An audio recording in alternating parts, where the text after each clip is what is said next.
from the atmosphere and the noise that the players are coming on to the pitch. I think with that in mind, it's time I was handing you over to the good services of Mr. Andrew Petrie, your match commentator. Thank you very much, David. Yes, before this evening, this game had more storylines than an EastEnders Christmas special. Now, with the news this afternoon that Peter Lawwell will depart Celtic after over 20 years at the club, another plot twist has been added to the script. Celtic seem to be in a spiral right now, but will they continue to spin rapidly out of control, or will this news that exploded onto our timelines and into our group chats this afternoon somehow jolt Celtic back on course? Back to matters on the pitch. The hosts, Dundee United, have just one win in their last 11 games. They're sliding down the table at a rate of knots. Jim Goodwin will be looking to get one over his old club and end their horrendous run. In the opposite dugout, it's the most talked about man in Scottish football right now, Wilfried Nancy.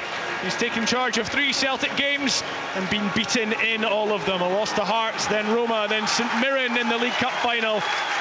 It couldn't have gone any worse. If Martin O'Neill papered over the cracks as interim, Nancy seems to have fallen into the chasm. But he's married to this 3-4-3 formation. That's what he's stuck with again tonight. But seemingly doesn't have the players to implement it. But how will they do this evening against Dundee United? Can they start proving the doubters wrong and start that climb back to the top of the table? Of course, Tannadice has plenty of good memories for Celtic. They clinched the league title here last season with a 5-0 win. And home fans might still be scarred by that 9-0 drubbing handed out while Ange Postecoglou was still in charge. A record away victory for Celtic that day. To just take you through the teams quickly again, Dundee United have made just one change from the goalless draw to Motherwell. That's Yuri Yovu dropping out at the back. Christian Carestes coming in. As for Celtic, they've changed 4 from the loss at Hampden. Liam Scales, Sebastian Tunekti, Arne Engels and Kelechi Iheanacho all dropping out. Luke McCowan, Johnny Kenny, Paulo Bernardo and Yang Hyun-jun coming in. As Celtic in their traditional green and white hoops break out of their huddle. Dundee United in their tangerine and black stripes. And it is Celtic who will shoot down the hill, something John Rankin and my co-commentators this evening thought might be the most important part of this game. So Celtic shooting from left to right in this first half, Dundee United right to left as I'm seeing it. The referee John Beaton gets us underway. John, you talked about how important that potential sides would be, Celtic shooting down the hill. Yeah, well, I actually watched the coin toss because I thought when John Beaton tossed it, I thought Ross Green would have chose to go down the hill and try and see if he could get the United supporters right behind him to begin with, up the intensity and make sure the place was bouncing, but he chose to shoot up the hill to begin with, which has surprised me slightly.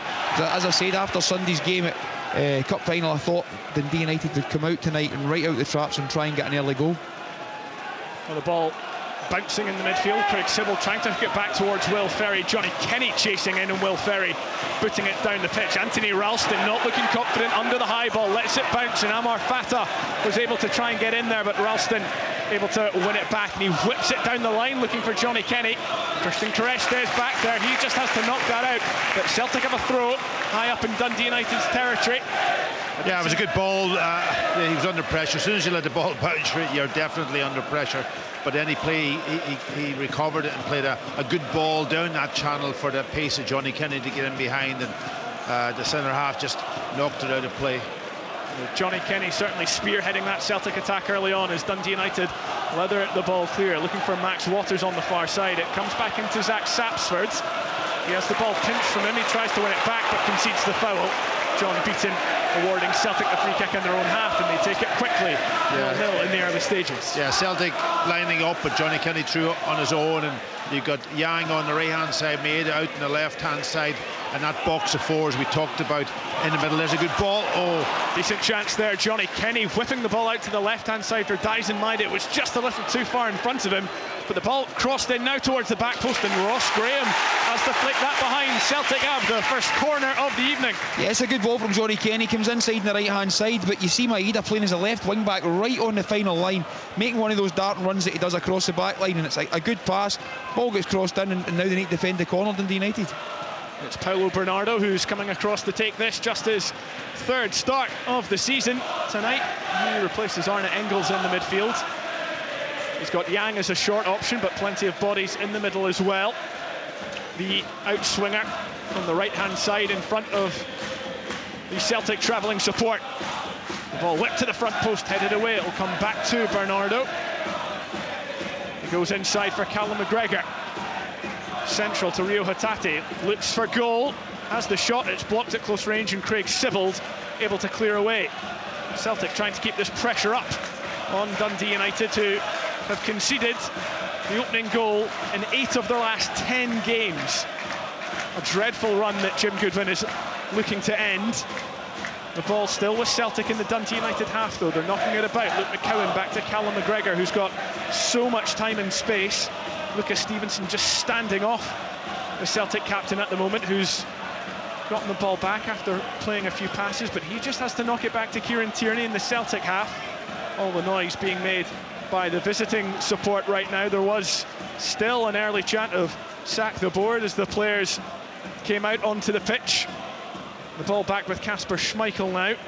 4 minutes gone, still 0-0 at Tannadice.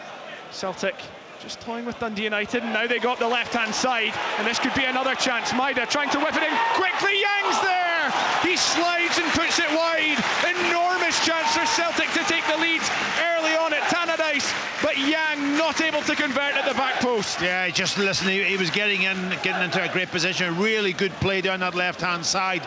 The ball's played in behind for Maeda with that pace. That's where I think Maeda's got to play, on that left-hand side. He will come on the inside at times, but he makes those runs and his pace, and it was a beautiful ball across the 6-yard box. Nice bit of pace along the deck, and just Yang just was inches away from getting on the end of it to put it in a steered in the back of the net. Good play. It's a great ball from Maeda, Pat, but when you look at him here, he's playing left wing, and Luke McCowan's playing the left wing back role. So defensively, McCowan's been asked to go and play as a wing back, and Maeda's been asked to play as the winger, and then once they start to attack, Maeda comes left and McCowan comes inside. Yeah, I think what happens there is that because they're almost wing backs, they don't have a full back in those positions. It's the midfielder who will pop out into that space behind them, and that then allows them to pick up a bit of space and get on the ball, and they're the ones that might be the ones that are going to eventually do the passing. That's United trying to come down the left-hand side this time. Anthony Ralston able to mop up, but the offside flag going up rather belatedly. And Celtic again keen to just try and play this ball as quickly as possible as they pour up the pitch. Kieran Tierney now playing it to Dyson Maida, just knocking it back to Tierney. But the early stages have been far improved from Celtic in this first 5 minutes. Again, they look for Dyson Maida on the left-hand side. He's in again, pulls it back to Kenny. It was an awkward cross, an awkward height for Johnny Kenny, and he rather knees the ball miles over the bar. But another chance for Celtic, and again it's down the left-hand side. Yeah, you can see already. What are we in? We're just now 5.5 minutes in, and 3 times already they've got the ball, and it's Maida comes short, runs long. His pace obviously gets him in, and it's just his choice of pass. The first one's just too far in front of Yang, but this time he gets in, the ball is bouncing. Kenny tries to make the run at the front post, and it just gets behind him, and he has to try and get his knee to it. But again, you can see exactly what Celtic are trying here. Yeah, I thought Maeda could have actually even taken an extra touch and had a shot, and then, or even played a cross. But as soon as he played it up into the air, Johnny Kenny was under a little bit of pressure to try and convert. But again, another big chance for Celtic. As for the hosts, they're struggling to keep their foot on the ball. That was a goal kick there from Dave Richards, which went all the way back to Kasper Schmeichel. Well, Dundee United now pressing Celtic high, and they win the throw in the Celtic half. Will Ferry will take. He does have a long throw on him, but I don't think he'll be able to reach the box from here. He's got Ross Graham and Craig Sibbald for potential options. Max Waters making the run. That's where it goes. Comes back to Ferry, but it's a poor touch. And Celtic able to take the ball away, and they're breaking now. Luke McCowan out to the right-hand side. Too much on the ball to Johnny Kenny. Celtic fans not happy. They thought Luke McCowan was perhaps fouled there just before he played the ball. No advantage given. And it will be a Dundee United throw with Ross Graham.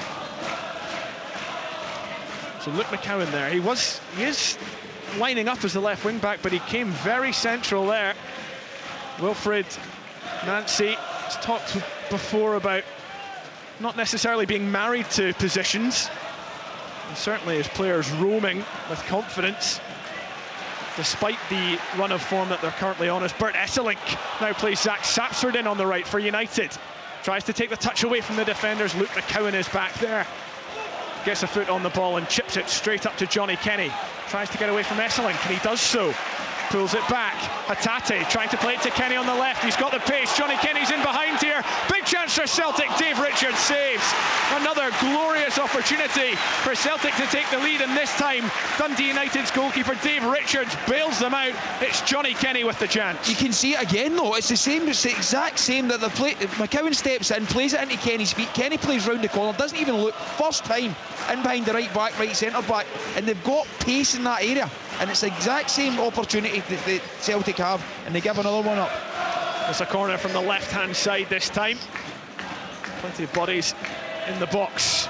Paulo Bernardo delivers, whips it to the front post, headed away by Carestes. Just drops back to Luke McCowan. Celtic in fine form so far, and a goal would not be against the run of play. They have dominated the opening stages here at Tannadice, although it remains goalless. Rio Hatate was running up a cul-de-sac, but makes some room. Here's Yang on the edge of the box, goes down, and that will be a Celtic free kick. Christian Carestes with the foul.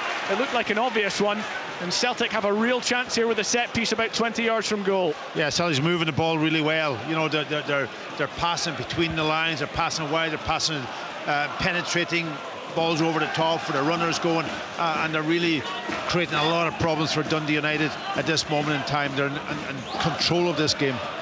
Dundee United not able to weather the them. storm, Andrew. They have to weather the storm. That's us. 8.5 minutes in, and all you can see so far is a Celtic goal. They're coming down that left-hand side. They have to make sure they dig in just now, get bodies behind the ball, maybe not leave the space behind, and try and get themselves into the game. I can't remember Dundee United being in the Celtic half. Well, there's a real confab there at the free kick. Paulo Bernardo and Luke McCowan are over it. It's quite a tall wall that he's got to try and get up and down whoever hits it. Bernardo steps over it. Here's Luke McCowan. Goes for the bottom corner, and it's blocked by the wall. Comes back to McCowan. Chance on the left-hand side for Tierney. McGregor on the wraparound. He gets the ball. It was rather telegraphed, and it goes out for a Dundee United goal kick after the United challenge as well. So the free kick comes to naught. But at the moment, Dundee United not really able to live with Celtic at all. No, but they haven't lost a goal, which is a critical factor early on. Celtic have created 3 very, very good chances down that left-hand side, inside left position, and really they should be at least a goal up, because there were simple enough chances, and you would expect them to take at least one of them. But that's been a downfall for Celtic at times. They've created stuff, and then they haven't been able to score, and then suddenly it becomes a real problem. Here's another chance again on the left-hand side. This time Dave Richards, the goalkeeper, comes out of his box and is able to just beat Johnny Kenny to the ball, as Anthony Ralston at the back plays a bit of head tennis, somehow keeps it. It's a strong challenge from Paulo Bernardo on Craig Sibbald, but the throw goes to Dundee United. How many times have we seen this where there's a team in all the ascendancy, they've had maybe 4 or 5 chances to flash balls across the box, not taking their chance, and all it takes is one lapse of concentration defensively, someone maybe not knowing where they should be, and United get a goal, and it completely changes the game. Yes, it is Celtic who have spurned the early chances, but still 0-0 after 11 minutes. They're back on the ball in their own half here. McCowan goes down under pressure, wins the free kick off Ryan Strain. Yeah, it was a little push in the back, wasn't it? You know, he's gone into the tackle, just couldn't get the ball. He just pushed him over, and the referee gives Celtic the opportunity to get back in possession again. And they're moving the ball well, Celtic, you've got to say, at this moment in time. John, you talked about not having all that much time on the training pitch. Certainly from the last 3 games, this looks like it's maybe the best Celtic have clicked under Nancy so far. Yeah, it certainly looks that way. I mean, when you look at how Derek McInnes studied them and made sure that they had Hearts caused them problems at Parkhead. Tonight it's been all about Celtic causing Dundee United problems. And United causing themselves problems. The ball given away to Johnny Kenny. He's tried to surge into the box. It's just a throw-in the end. Carestes getting back there, but it was a loose pass that allowed Johnny Kenny that chance. Celtic have the ball on the left. Again, it's well worked. Kieran Tierney with the low ball in. Could still bounce to Celtic. It's just about cleared by Craig Sybil. They couldn't quite find that layoff as Amar Fata goes up against Tony Ralston, shoves him over, and that's as clear a free kick as you'll get, just inside the Dundee United half. The movement in the attacking third is very, very clever, right? So what's happened? Dundee United have got a back five. Esselink becomes the centre back, but you've got Maeda so high and pinning back Strain, who's the right wing back. But Esselink goes all the way in with McCowan, almost into kind of a left back area. So that's the right centre back for Dundee United, being dragged into an area they don't want, and they're able to expose because there's like 30 yards of space between the right wing back and the central centre back. Watch where the number 3 Esselink ends up. He ends up in positions that a centre back does not want to be. That's how the areas are becoming exposed. And that is how Celtic have been pulling Dundee United apart. It was United though trying to come forward this time, and it's a quick ball by Celtic that releases Maeda on the left. He cuts inside, then on the outside, lovely turn, Maeda! Celtic have the opener. Dyson Maeda fires them in front at Tannadice, and again it comes down the left-hand side that Celtic have exposed and exploited so quickly.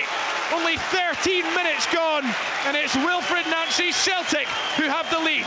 Yeah, and it was a really good ball from Austin Trusty, a quick ball. He picks it up, Dundee United give it away, and he plays it first time into Johnny Kenny, who just plays into the path of Maeda, and then he goes up against the centre half and takes him on a 1v1. We don't see that too often with Maeda in a 1v1 situation, but he had the ability to drop his shoulder, come on the inside, back out on the outside, and then across the goalkeeper. Perfect finish. And Celtic, they've been threatening, 1-0 up, playing well. I'll tell you what, they have been absolutely relentless. And that right hand side of Dundee United's pitch, I would be fearful right now, because the amount of pace that they have on it and quality, they need to make sure that, as we spoke about it earlier, they need to make sure they shut up shop and don't concede.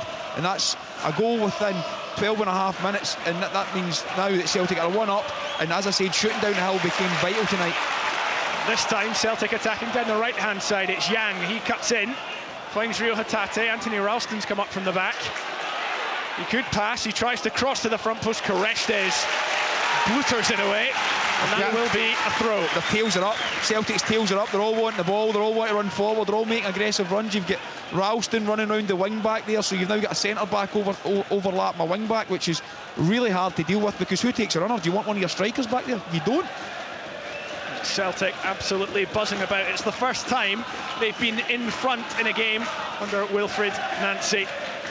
And that's critical. That is critical. You know, even they played, well in the first half against St Mirren, but they weren't able to score. They lost the goal, and then the pressure comes on. And today they've got the first goal, and they're in a good position at the moment to capitalise on this. Do you know who's impressed me the most so far? Luke McCowan. He's been everywhere in that pitch. I'm not sure he'd be too happy to drop into a left back position, but he's been everywhere. He's making runs forward, he's able to dictate it, and Dundee United can't get pressure on him. Wherever he is in the pitch, he always seems to be in acres of space, and he's making forward passes, which is killing him in that right side. Well, he just picked up the ball on the right hand side of Dundee United's box, but there's a long ball forward from United. Max Waters was putting Austin Trusty under a bit of pressure, but the American dealt with it well, just played it back to his goalkeeper.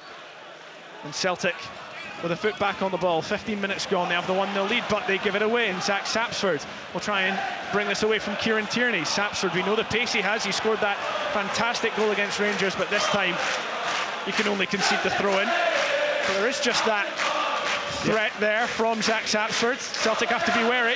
Yeah, you did talk, John, about Celtic's midfield, and in particular McGowan.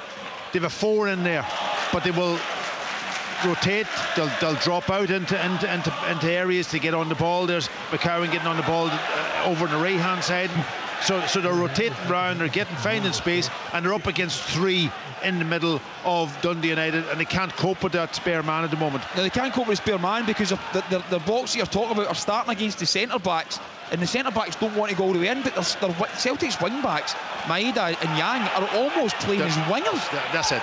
And that's what they've been used to playing when they were playing in a 4-3-3. A slack bit of play, and it ends in a Dundee United shot. It was Amar Fata having a top shot really from 25 yards, but it was a bit better from United coming down that right-hand side, and Ryan Strain on the underlap. Yeah, listen, they've not had a lot of play in the forward areas. They stole the ball there, start to drive forward, ball in, and you see the shot from Fata from 25-30 yards. He's having his chance, probably a bit of frustration, maybe the first time he's kicked the ball from what I can remember, and he's had an opportunity to go, but it's miles out. But Celtic trying to play it up the left-hand side this time. It just goes out for a Dundee United throw in the Celtic half. Yeah, Schmeichel trying that diagonal pass, and again, you don't want to make any errors and just get a little bit sloppy on the ball, and it shouldn't really start from the goalkeeper. Everybody else is doing their job.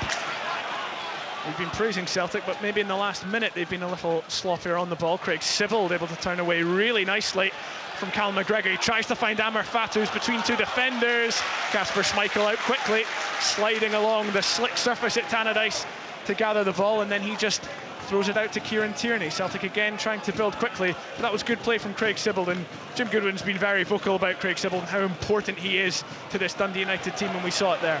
Yeah, I think Craig Sibbald, he's been around for a long time. He played a lot of games at Falkirk before he's gained experience in the Premier League, and now you can see him, he's getting the ball, he's on a half turn, he's wanting to play forward passes that hurt the opposition, and you can see that pass there, but Fata just couldn't get it under control. He was outnumbered by the two Celtic centre-backs. It's back with Celtic, their foot on the ball in their own half. 18 minutes gone, Celtic leading 1-0 thanks to Dyson Maeda's early goal. A shot from close range after he was played in behind on the left-hand side. And it wasn't the first time tonight that he made that run, got that pass and took that touch. It was the first time though he found the finish as Luke McCowan gets away from Esselink, tries to play the ball down the left to Maeda. This time John Beaton does bring it back. There was a foul on Luke McCowan and Celtic have the free kick. Andrew, I have to be honest, I know we've spoken a lot about how Celtic have played in the last couple of games under Nonce and how they've struggled to dominate possession, but I'm watching here and the ball's, obviously we're higher up, and the ball's getting played from Yang into the middle of the pitch, and you've got Hatate and McCowan dropping deep, and Esselink and Graham are going, and you've essentially got a wing back one side, a wing back another, and there's massive amounts of gaps for the forward players to run into, because the two of them are you can see it again here, they're just dragging him.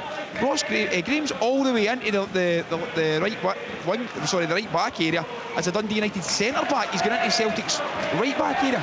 Yeah, the important thing for Celtic is when they have possession, and they've lots of possession here, and now the movement's good, they look like a good team. It's when the good opposition get more possession. Well, here's a chance for Rio Hatate on the left foot, gets that shot all wrong, but again Celtic going through the gears, flowing up the pitch, and Hatate had plenty of options there. Will Ferry had come, the left wing back, to try and close him down. He took one touch away from him, could have played it right, went himself. It was the wrong option this time. Yeah, I was just going to say, against Roma, a really good team who had lots of possession, and Celtic then, they play with two wingers as wing backs, and those wingers couldn't cope under defensive duties, and that's the difference when you have to do the other shift. Yeah, and that's when they get exposed. Because they're dominating possession here. Also, they're a goal in front, so their confidence is up, their tails are up, and the wing backs are able to go and pin them in. The ball now with United. Will Ferry trying to clip it over to Ross Graham, the left centre back taking it forward, but he runs it straight out of play. United's attack this time coming to nothing, but they are starting to get their foot on the ball a little bit more. That first 10 minutes they were chasing shadows. They're getting more into the game now. It'll be Anthony Ralston with the throw deep inside the Celtic half. 21 minutes gone. Celtic at the moment heading to within 3 points at the top of the table. Nice little shimmy from Paulo Bernardo to try and find Callum McGregor, who's under pressure from Max Walters. Dundee United's press just not working at the moment, but they're not a million miles off it. Along diagonal from Celtic with a free kick, Ryan Strain has to head behind and take evasive action. It will be a throw on the far side.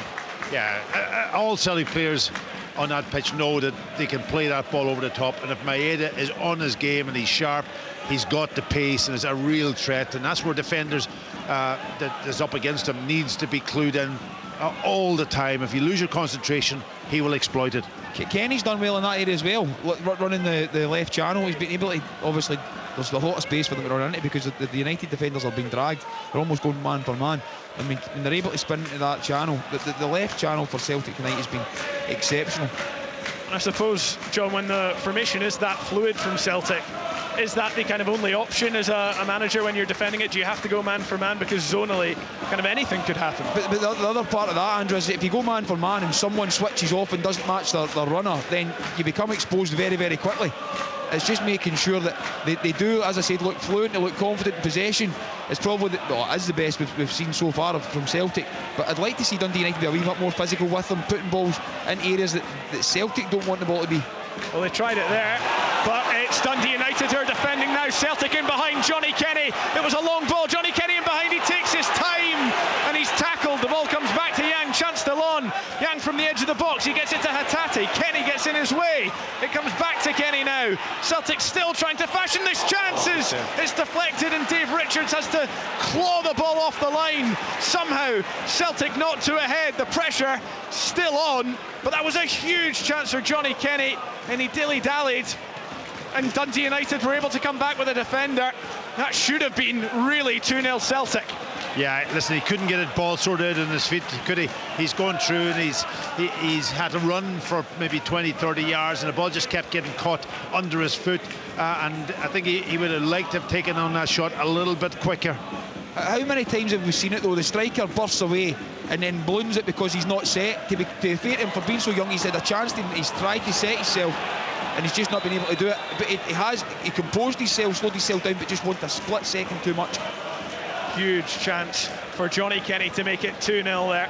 And again, it was just a long ball out from the back and Kenny spinning his marker. Yeah, it was poor defending, you've got to say. You can't go tight when you're last man like that there. You've got to make sure that you can deal with what the player is up against. It was just he went tight and he just spun him and ran him behind. The ball's on the edge of the Celtic penalty box, and Dundee United have got everyone within 20 yards of the play apart from one defender, which I think is S-Link, and they've got Kenny up against them 1-for-1, and you've basically got 3/4 of the pitch to run into. We've not even mentioned the deflected cross from Johnny Kenny. It came off Ross Graham and looked menacingly over Dave Richards, but the keeper did really well to scramble back as United fizz a ball in. That was a half chance for Max Waters. On the half volley, Will Ferry had whipped in across from the left-hand side.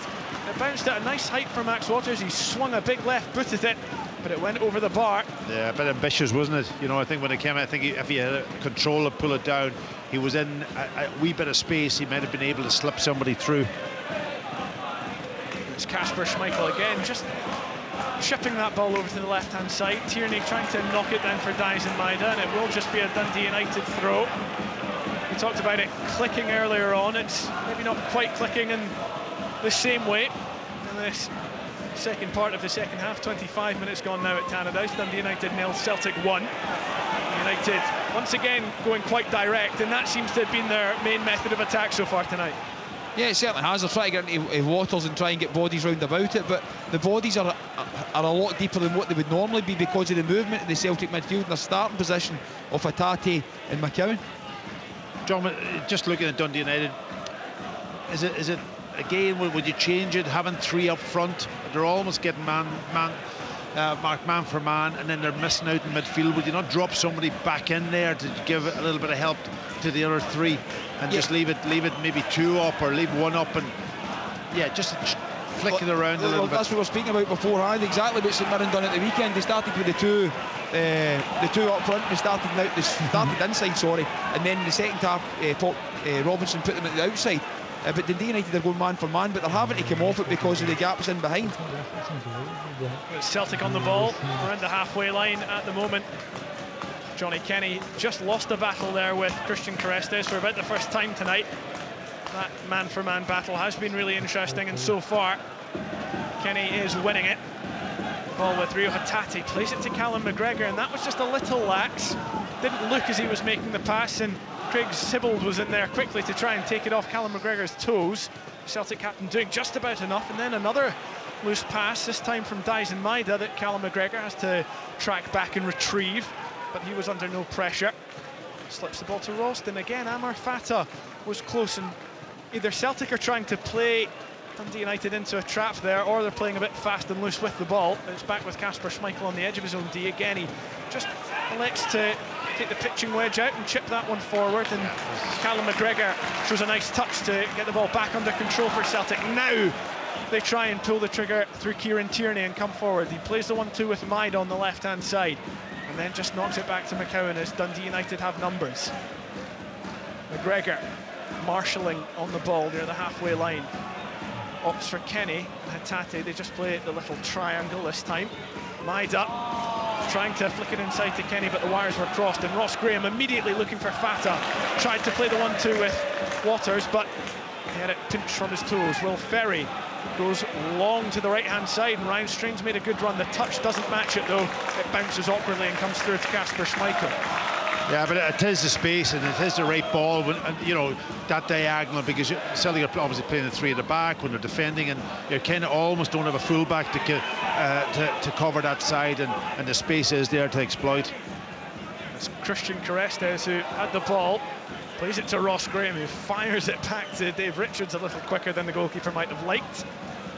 But when Carestes had the ball there, he was looking about, he had his arms outstretched, he was looking for options, and he wasn't seeing any as Dave Richards tries to find Will Ferry, scurries in to get to the ball in front of Yang, flicks on, and it doesn't come to anything. This is a problem for United, you know, when the Celtic backline have the ball, there's not enough pressure at the top end of it with the United players, and what's happening then is they've got time and space to lift their head. There's no pressure on the ball, and they can pick the pass going forward, so they can have runners from deep, runners from anywhere. There needs to be more pressure at the top end of the pitch from the front three for United.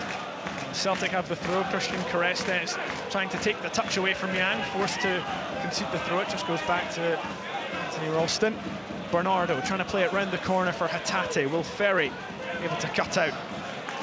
Callum McGregor, loose ball back to Ralston, had to get that pass right as Max Waters was running in there, but he did get it back to Kasper Schmeichel. Just had memories of Euro 2024 and Serdan Shaqiri's goal against Scotland there as Anthony Ralston was tracking back, but this time the pass was a good one. Schmeichel under pressure, back out to Ralston. Amar Fata right up there. United were pressing well, and they seem to be quite content to let Kasper Schmeichel chip the ball left and right, because right now that's not working for Celtic, and again they concede the throw in their own half. Now every time he hits that ball diagonally from right to left, it either goes out of play or the player receiving is under severe pressure, and they give the ball away. Packy, as a goalkeeper, if you're right-footed, you would prefer the diagonal to come the opposite side rather than that way, would you not? Yeah, absolutely. But the other thing is, you know, Johnny Kenny obviously is a striker. You know, Iheanacho played in that position. There's a long throw, and here comes a long throw from United. Could bounce for Lucas Stevenson, hooks it back in. It's Yang with the header, drops for Carestes. It's taking a deflection, offside, and it goes wide. Well, Max Waters, I think, was offside anyway, as you called, Pat. But a decent chance there for Dundee United, and again they are starting to put a bit more pressure on Celtic as we creep towards the half-hour mark. It's Celtic who still have the lead. Yeah, and just obviously with Schmeichel, because they're playing with a back three now, Schmeichel is 10 yards deeper. He's playing those balls from a deeper position than he would do normally. When you're playing with a back two or two centre halves, they're higher up the pitch and they're wider, and the goalkeeper becomes almost a third man. And he's playing balls maybe from a penalty spot or maybe from the edge of the box, and it's an easier pass for him. Well, one thing that we gleaned from Wilfried Nancy's time at Columbus Crew was that he likes his goalkeeper to be good on the ball, be able to play those passes, and John, you touched on it earlier, he likes his wing backs really to be wingers. That's where he likes the attacks to come from, and that's what we saw in the first maybe 20 minutes from Celtic. The last 10 minutes or so, not so much. It's another United long throw. I didn't actually realise how good a chance that was for Dundee United. Yeah, it was. It comes to he's not even offside, he's onside.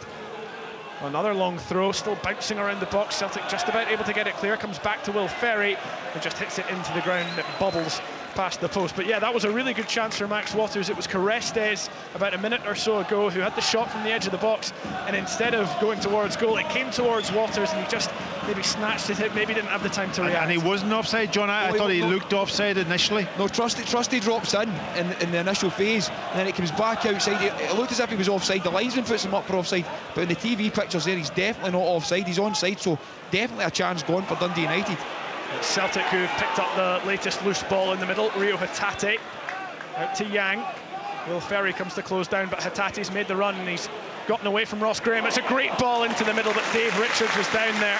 Johnny Kenny lurking inside the United 6-yard box, but Richards clinging to the ball and immediately goes long, looks for Waters, who gets the break of the ball against Trusty, tries the nutmeg. Ralston in to clean up, but it's awkward at the back for Celtic as United try and put Waters one-on-one with Trusty as often as they can.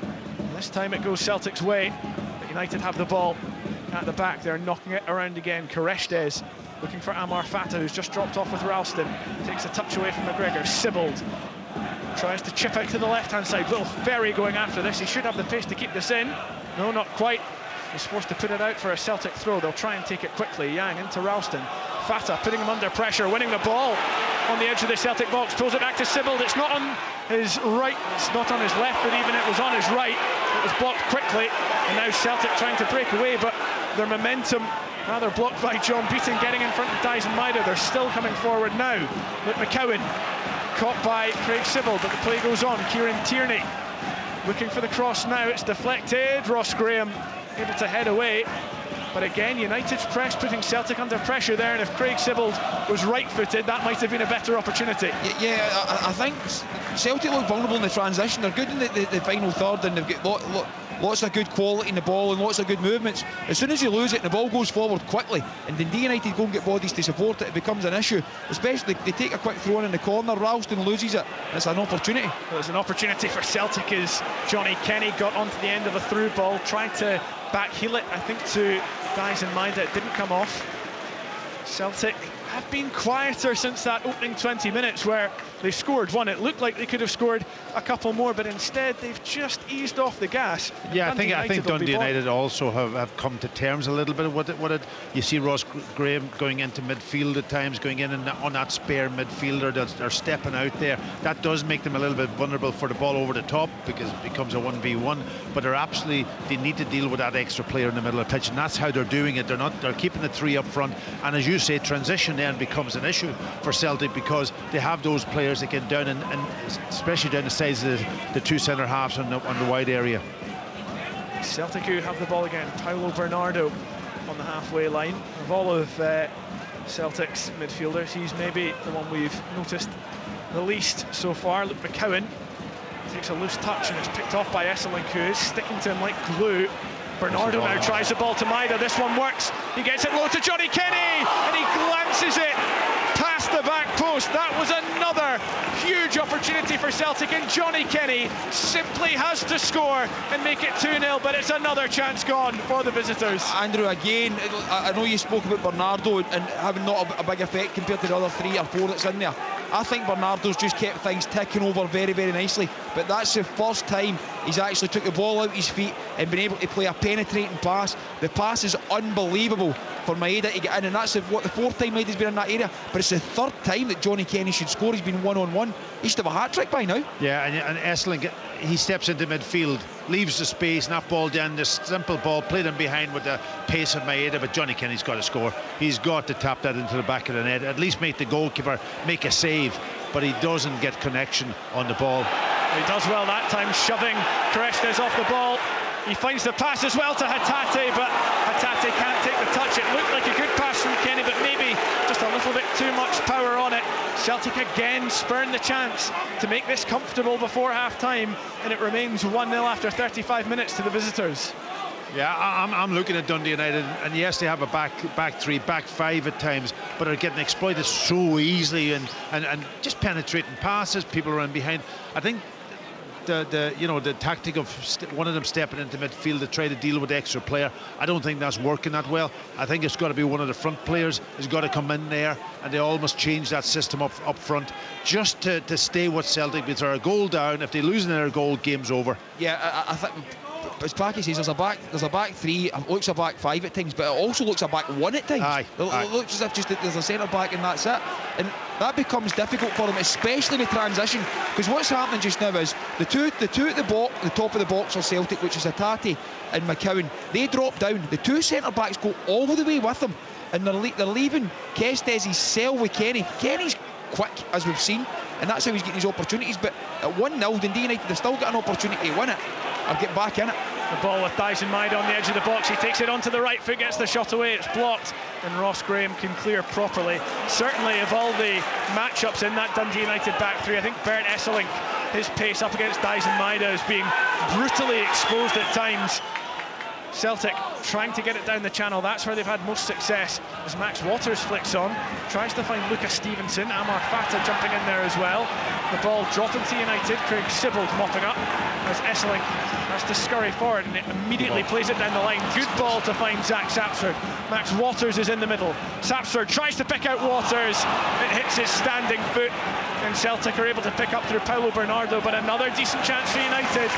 They're not out of this one by any means, as Celtic just try and restore a little bit of calm to proceedings. It's fascinating. It's actually fascinating. Dundee United win the ball in any area.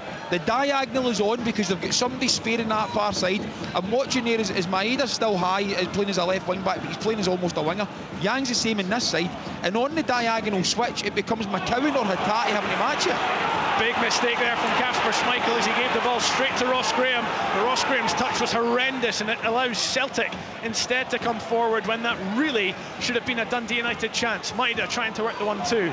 McCowan goes inside to Bernardo. He thinks about the shot and then rolls it to Hattati, who tries an ambitious 1-2. And United are able to clear it again. Max Waters has been a real nuisance for that Celtic back three. Whenever it's come forward, he's battling for it. This time he's not able to do enough. But another mistake from Kasper Schmeichel with the ball at his feet. Yeah, I don't know what he was thinking there. You know, it was a pass that sort of kind of penetrating, that straight pass that he does into midfield, but it was to nobody, and Ross Graham had all the time in the world to get it under control and drive forward, and it was a horrible touch from him. I hear all the time in the modern game, defenders don't know how to defend 1v1. Watch this game, because you've got a centre back against a striker and nobody else in the vicinity for both sides.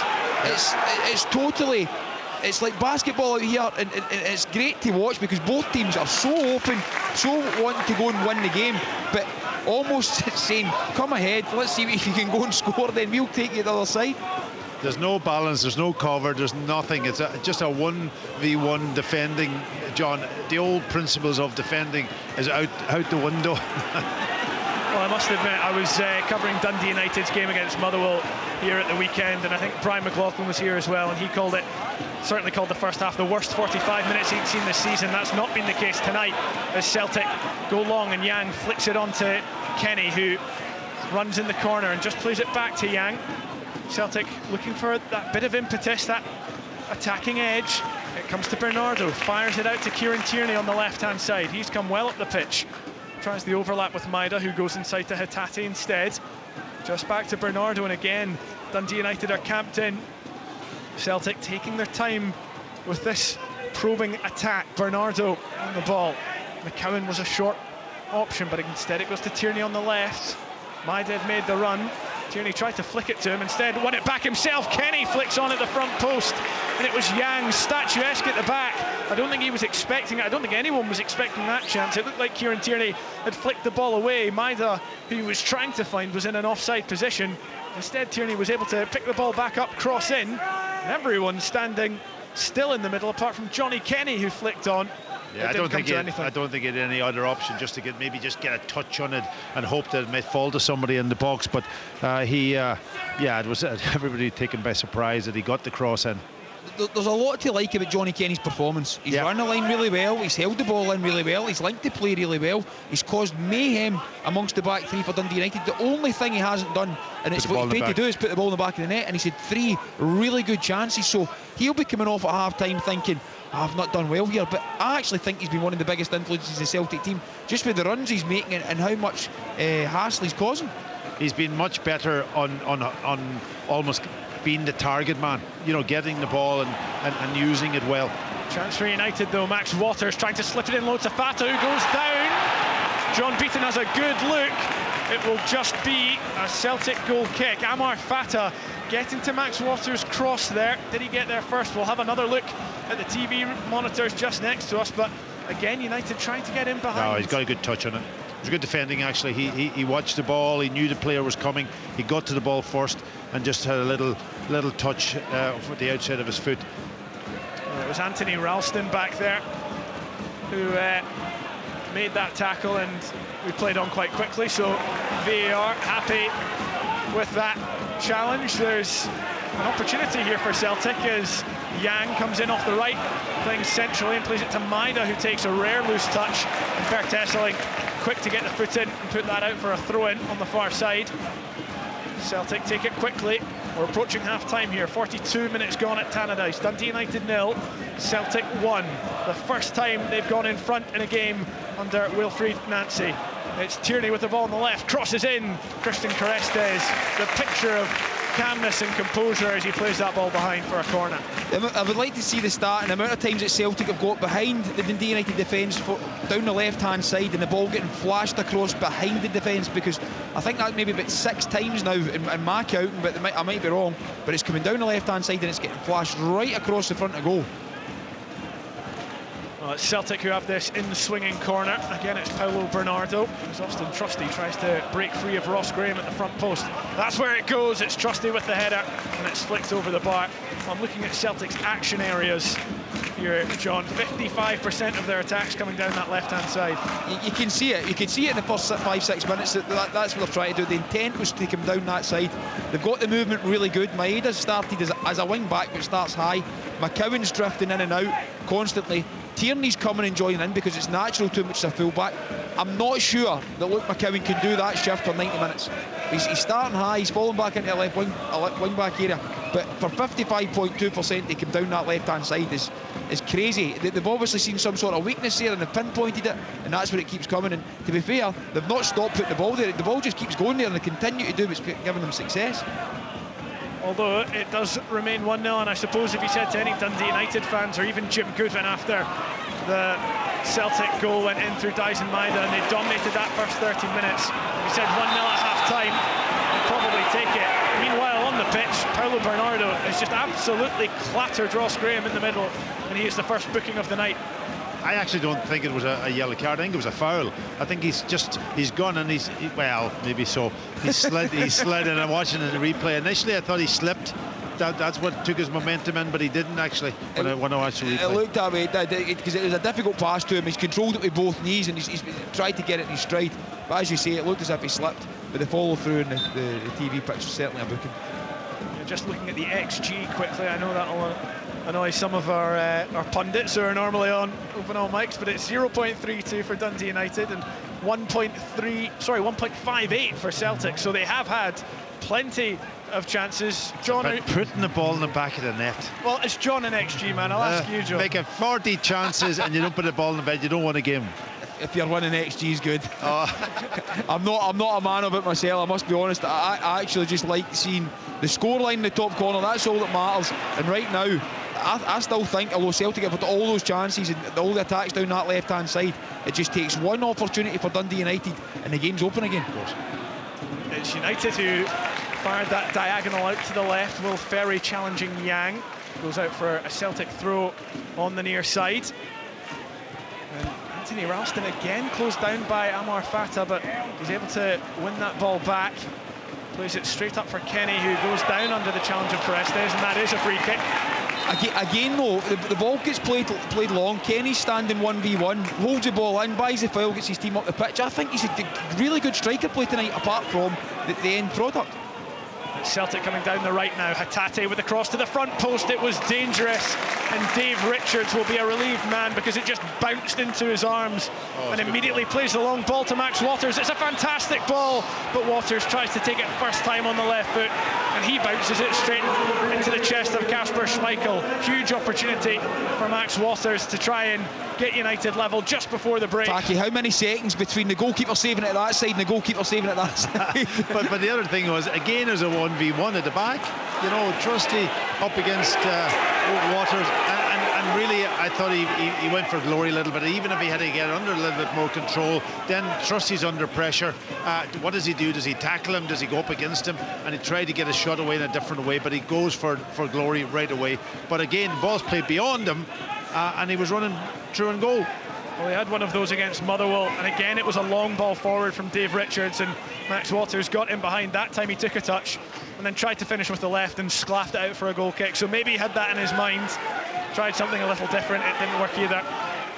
Paulo Bernardo on the ball for Celtic on the edge of the Dundee United box, but United able to pinch it back. Esselink with a risky pass, it works though, but United won't have time to bring it forward. John Beaton brings the first half to a close for the first time under Wilfried Nancy. Celtic have the lead in a game. They are looking to end this run of 3 defeats on the trot. Wilfried Nancy looking to get his first win as Celtic boss, and right now they're looking good for it. They've dominated most of this first half with really intricate attacking play down the left-hand side mainly, and Dyson Maida has profited from that. He's gotten in behind a number of times, and after 13 minutes he managed to find the back of the net as well. Johnny Kenny has had plenty of chances too. He's not been able to take them. Celtic not able to find that second goal. So Dundee United still in it. Here at Tannadice, Dundee United 0, Celtic 1 at half-time. The Scottish Premiership. Live on Sports Sound. Scottish football lives here. On BBC Radio Scotland. Many thanks to Andrew Petrie, your match commentator. He will return in about quarter of an hour with the second half. So 1-0 to Celtic. Pat, Wilfried Nancy halfway to his first win as Celtic manager. Yeah, listen, Celtic should be at least, I think, maybe 2 if not 3 goals up. They had so many chances in that first half, exploited the right hand side of Dundee United, their left side, and they got in so many times in there, and it was a matter of Johnny Kenny should have definitely scored. He had the big chance when it was played across, almost I don't think he was outside the post. I think he was inside the post, and he's just not made contact with the ball. But the pace of Maeda down that side, and they've done it well. They've played nice little balls, quick penetrating passes. All he has to do is just run. That's all he's got to do, run and get his timing right, and he's in behind in the pace. Nobody can live with his pace then. And then he has played good balls across the box, and really they should be at least 2 if not 3 goals up. They have their lead. They look as if that first 20 minutes they were going to absolutely roll over the top of Dundee United. The game settled down a little bit, and Dundee United came back into it. They got a couple of half chances inside Celtic's box, but no, it's the start probably Wilfried Nancy wanted. He got it. Now he talks about consistency in the pre-match. That's what he's got to get now. Keep it going for 90 minutes. But what's Dundee United going to do? How are they going to change it to keep themselves in this game? John? I need a rest. Usually I've got notes with what's going on, David, but my pen's can't go that quick. It's literally going from one end to the other end, and you're trying to remember what's happened there, and before you know it, somebody's got a shot at the other side. It's a great game to watch. What both managers are thinking, I don't know. I would love to know what's going through both heads, because you can see how much of an attacking threat they have, but how open they are at the other side. But Packy's right, coming down the left hand side, time and time again for Celtic, they've been a joy to watch in the top end of the pitch. Their movement is brilliant. How McCowan and Hatate can lock onto a centre back and drag them so deep that it becomes like a one-man defence round about the box. Do you have to go that deep though, John? That's the point, because they're getting so exposed by stepping into midfield. But I don't think the centre backs need to go all the way in with them. I 100% agree with Packy with what he's saying is, leave 2 strikers up there, bring one of the third strikers down, and you've got an overload in midfield. And it stops. Well, you match up in midfield. Yeah, but United have got 3 out and out forwards on there. Maybe an extra midfielder could help. Or bringing another one on just to consolidate and make them a wee bit more solid in there. But they are giving up a lot of chances down that left hand side, and it is causing problems. But I wouldn't be. Yeah. For Jim, I would begin at half time, and I wouldn't be disheartened, because I think they're still in the game. As mad as that sounds, because of the amount of chances that Celtic have had, they are still in the game. So Jim at half time won't be going in and ripping the place apart as dominant Celtic have been. He's got to go in and go, listen, we can win this. We're shooting towards our own supporters, and we've got an opportunity here, but we need to be more aggressive. I have to stop for a minute, because I'm just so impressed with Pat there. You know, he's getting on in years now, but did you see the agility there, the way he plucked that pie from the purveyor's tray? It was I thought just it wasn't going to come. That's what I was more worried about. It was just like, you know, palming it away from the top right-hand corner back in the day. Well done, Pat. Sorry, back. What I was going to say, as a goalkeeper, you know, you're at the back. You're trying to organise things. You're trying to say, well, you know, one go tight, one pull in here. Absolutely couldn't play in that. I would be so frustrated because there is just almost like just go man for man. And I know Atalanta did it in the Europa League final. We were so impressed with it. But they're Italians and they're drilled. They're drilled to do it, and they're capable of doing it. And what I loved about when I watched them do it, they were almost like on the front foot, but they're also on the back foot. So when they went to go tight, if the ball's played there, they'll go tight, but they knew that the ball over the top, they were going to deal with it also. Here, just a ball over the top and you're done. And as a goalkeeper, that would scare the life out of me. Honestly, I just stand there and hope that you make a save after the deed's done. You know, you can't organise anything. Almost everything is a foot race. Everything, because it's man v man. But at the top end of the pitch, although it's 3v3 for Dundee United's top end of the pitch, it's 3v3 against Celtic centre backs. They're coming off it and allowing their centre backs to have the ball, so they've got time to lift their heads. And all it is Celtic are coming short for their top end, and there's space to run in behind because their timing is good. If United can get more pressure at the top end, they can't make the passes as accurate because they've not got enough time to lift their head and play that pass. So for me, the strikers need to be more aggressive in getting contact on the top end, but they have to get the ball forward quicker, United. They have to sort out midfield too, though, because at the moment they are outnumbered in there, and they've got and the rotation of Celtic, McCowan dropping out into the left back position, on the other side you'll see Hattati making runs down the right hand side, people trying to match them from midfield. They only have 3 in there, Dundee United, against that 4. You've got McGregor and you've got Bernardo, the ones that's sitting, they're trying to push up, but you see Sybil going to try to push up on that. Then there's a huge space behind them, they'll run in there, they'll exploit it, somebody else is going to deal with it, and you've got centre halves then stepping out there trying to fill that space, and they're exploited over the top, you know, and they're leaving it 1v1 at the back. Now if you've got a great defenders and they can do that, fine, but that's not the case. That isn't the case. You're up against players with real speed, with Maeda and with Johnny Kenny. You know, Johnny Kenny, and you described it during the commentary, he's done very, very well, you know, but it suits him because he only has one player to deal with. You know, drag you forward, open up, running behind, or when I get the ball in midfield, get to it first, lay it back, and then run in behind. But the area he can run in behind, Pat, he's probably 40 yards still for United to go, so there's plenty of space for the pass. Yeah. You're looking at it, and there seems to be space all over the pitch, but everybody's man for man. That's the crazy part about it. Like, we touched on it we're talking about the new data stuff, and Andrew's talking about the XG when you're watching the game. What I would love to see is a heat map of the 3 Dundee United centre backs, because you'll have one right in the middle of the defence, and the other 2, I don't know where they'll be, because they're getting dragged in areas that they do not want to be. I'm not sure that's something Andrew can work on, a heat map. Well, he's right on the case. He's right on the case. But John, you described it at one point as relentless. I actually wrote down Ange Postecoglou, we never stop. It was reminiscent of that, wasn't it? It was a breathtaking first 20 minutes from Celtic. I think tonight, if you're talking about Nonce's tactics and his shape, and he spoke about it before the game, he's only got 20 minutes to work on it yesterday, and it was good, and I can see what he's trying to do. I can see what he's trying to do, especially at the top end of the pitch, and how they're trying to be there. But it was relentless. But John, there's no difference in the top end of the pitch as it was in a 4-3-3. They had 2 out-and-out wingers and 1 through the middle, and then the fullbacks came and supported, whether they underlapped. You remember Alistair Johnson, going on the outside, going in inside. They became the penetrating runners, and it worked brilliantly. And Maeda out in that left-hand side, that's the place to play him, because when he's on his game and he's up for it, he's running on the inside, he's running just drop a shoulder, and he must have had about 6 or 7 runs in behind. And that's where he's really, really effective.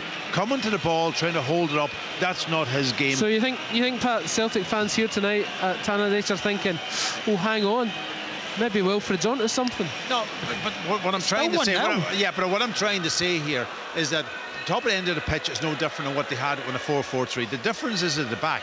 Now, if you're up against a top team at the back, I'm looking at it, there's so much space to exploit. They're playing with 3 centre backs, and sometimes it's 2, sometimes fine, but you have wing backs there, and then you've got midfielders trying to drop in to spaces. Like you've seen Luke McCowan. He's up front 1 minute, he's out there, and next thing he has to drop back into the left back position to try to do a bit of fending. And there's going to be times when he's exploited, when the ball's played, and he's not going to get there because of distances. So that's the big bit that they've got to get right now. If you can go to the market and you can bring in top class centre backs, and they can play that way, and you know, one of them will go in an overlap, and the other 2 can defend the space, and they're quick and they're good. That's brilliant, that's fine, and you can compete. But when you come into Europe, and that's where Celtic have got to be looking at, it's not just about here in against Dundee United. You've got to be looking at in the Champions League or in the Europa League, up against top teams. Can this system and the way that he wants to play it deal with it when they're attacking, but deal with it also defending, because the game is the game. And in the transition, the transition's a big thing, and if Pat's talking about Europe, when you're looking at that, they're so open. Obviously the quality goes up tenfold when you go into European competition and different things, but if they're going to play like that in attacking third, it's going to cause them problems defensively 100%, because they're a centre back down, and they've got 2 full backs as outside centre backs, so they're stepping in. So they don't have that spearman in defence. When you go into the continent, players are quicker, they're stronger, they've got more quality, so it becomes a case of, can they do it in Scotland? Yeah, they can. When they get into a rhythm, I think it'll be really good going forward. I think they'll get bums on seats or bums off seats with how exciting it is. But at the same time, if the opposition get a goal and get in front, and then they're still playing that way, there's going to be opportunities in the counter, and there's so much space. St Mirren played against them at the weekend, and he did it really well. Celtic got lots of chances in the first half down that left hand side again. They got crosses into the box, but St Mirren got the goal. They got the early goal, and they were always under pressure then. But in the second half, they just tweaked it a little bit, and then they hit them on the counter-attack, and they ended up losing the game, Celtic.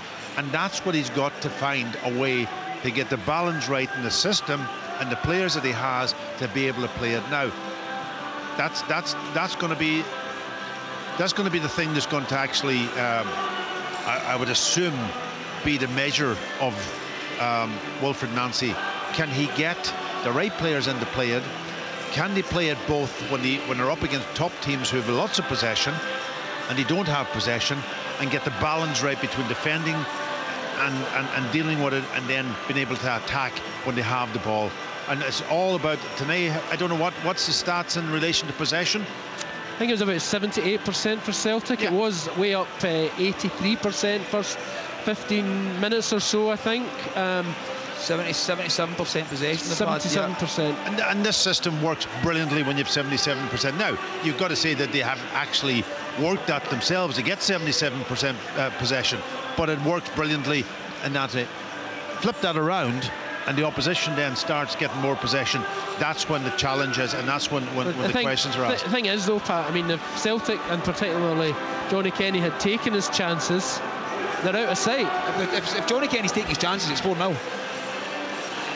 Of course, I agree, but they haven't, and that's the problem now, is that they come out, and can they get that second goal, or will Dundee United sneak in another one and the pressure comes back on again? Does Jim tweak things then, John? I think he has to bring one of the strikers down slightly and leave the two strikers up rather than having 3. I think he needs to leave 2 up, bring one into midfield so they've got an overload, so then McGregor or Bernardo need to come slightly deeper. With Bernardo and McGregor coming slightly deeper, it'll then allow Sybil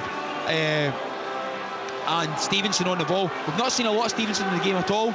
Sybil's made a couple of good forward passes, but I think if they get an extra man in midfield, it may cause Celtic problems. It won't be man for man then, there'll be an overload in different areas, but if they can get that, then the game will become slightly more open. But I think if United came out the second half with a wee bit more aggression, especially in the final third, there's going to be opportunities here for them, especially in the counter-attack. And I agree with Packy's point when he's talking about the Celtic in Europe to be able to play that way. I don't think you can play with 2 wing backs that are out and out wingers in Europe. I think that becomes more vulnerable for Celtic as well.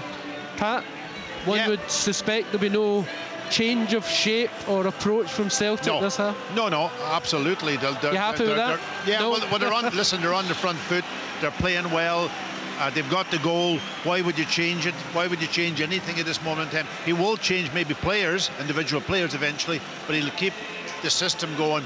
It really depends on what Dundee United do now in the second half down the hill. Well, we're about to find out, because both sets of players are on the pitch, and I think it's high time we hand it back over to Andrew.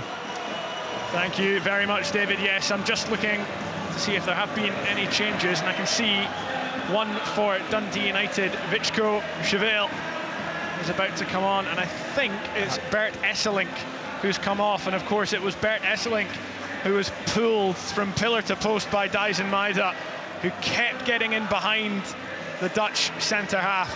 And now it looks like Croatian Vichko Chevelle is coming on now. He can play at centre back, he can play at right back, he can play right wing back, or in the middle of the pitch in midfield. So I don't really know if that's going to change Dundee United's shape. I'm looking to see where he's running to, and it does look to be next to Christian Kerestes, perhaps in that back three. So perhaps the shape for Dundee United not changing. As for Celtic, they've not changed a thing, and that seems to really be the Wilfried Nancy way as Dundee United kick us off, shooting down the hill towards their own fans in the second half. They are trailing by just a single goal. Dyson Maida scoring in the 13th minute to put Celtic ahead. They have not been able to score anymore and capitalise on the chances they have had, as Dundee United flick it over the corner, looking for the run of Max Waters, and it will just be a goal kick to Celtic. Kasper Schmeichel trotting out to get that early one. Are you surprised at that change, John Rankin? I'm not surprised, no, because you can quite clearly see that's where Celtic were ready to go and try and play. But again, I'm looking at the two centre-backs are all the way in, the two wing-backs are deep, so nothing's changed for United. They've come out in the exact same way, but as I said, it's only one goal in it. They'll fancy their chances to get one in the break. I just thought Jim may have went with leaving the two up and just brought one slightly deeper to cause Celtic a wee bit more problems. But is it perhaps maybe not a surprise to see Vichko Chevelle, who can play right back, come on in place of Bert Esselink? Because we looked at that heat map at half time, and Bert Esselink was playing basically on the right hand side as a right back. Yeah, there was parts of the heat map he was actually out in the right wing area as well, but that's where he was getting dragged, so maybe a wee bit more experience coming on the pitch. I don't think it's a surprise. I'm not surprised he's taken him off, because that area was exposed. Hopefully he's a wee bit quicker and he can go and deal with the 1v1s, because certainly Maida in that area has been causing real problems. Celtic trying to come away through Dyson Maida, but Ryan Strain getting a really important toe to the ball, playing it up to Zach Sapsford, who tried to play it past Kieran Tierney. Tierney defended well though, and again it comes back to that 1v1 defending that we've seen all evening.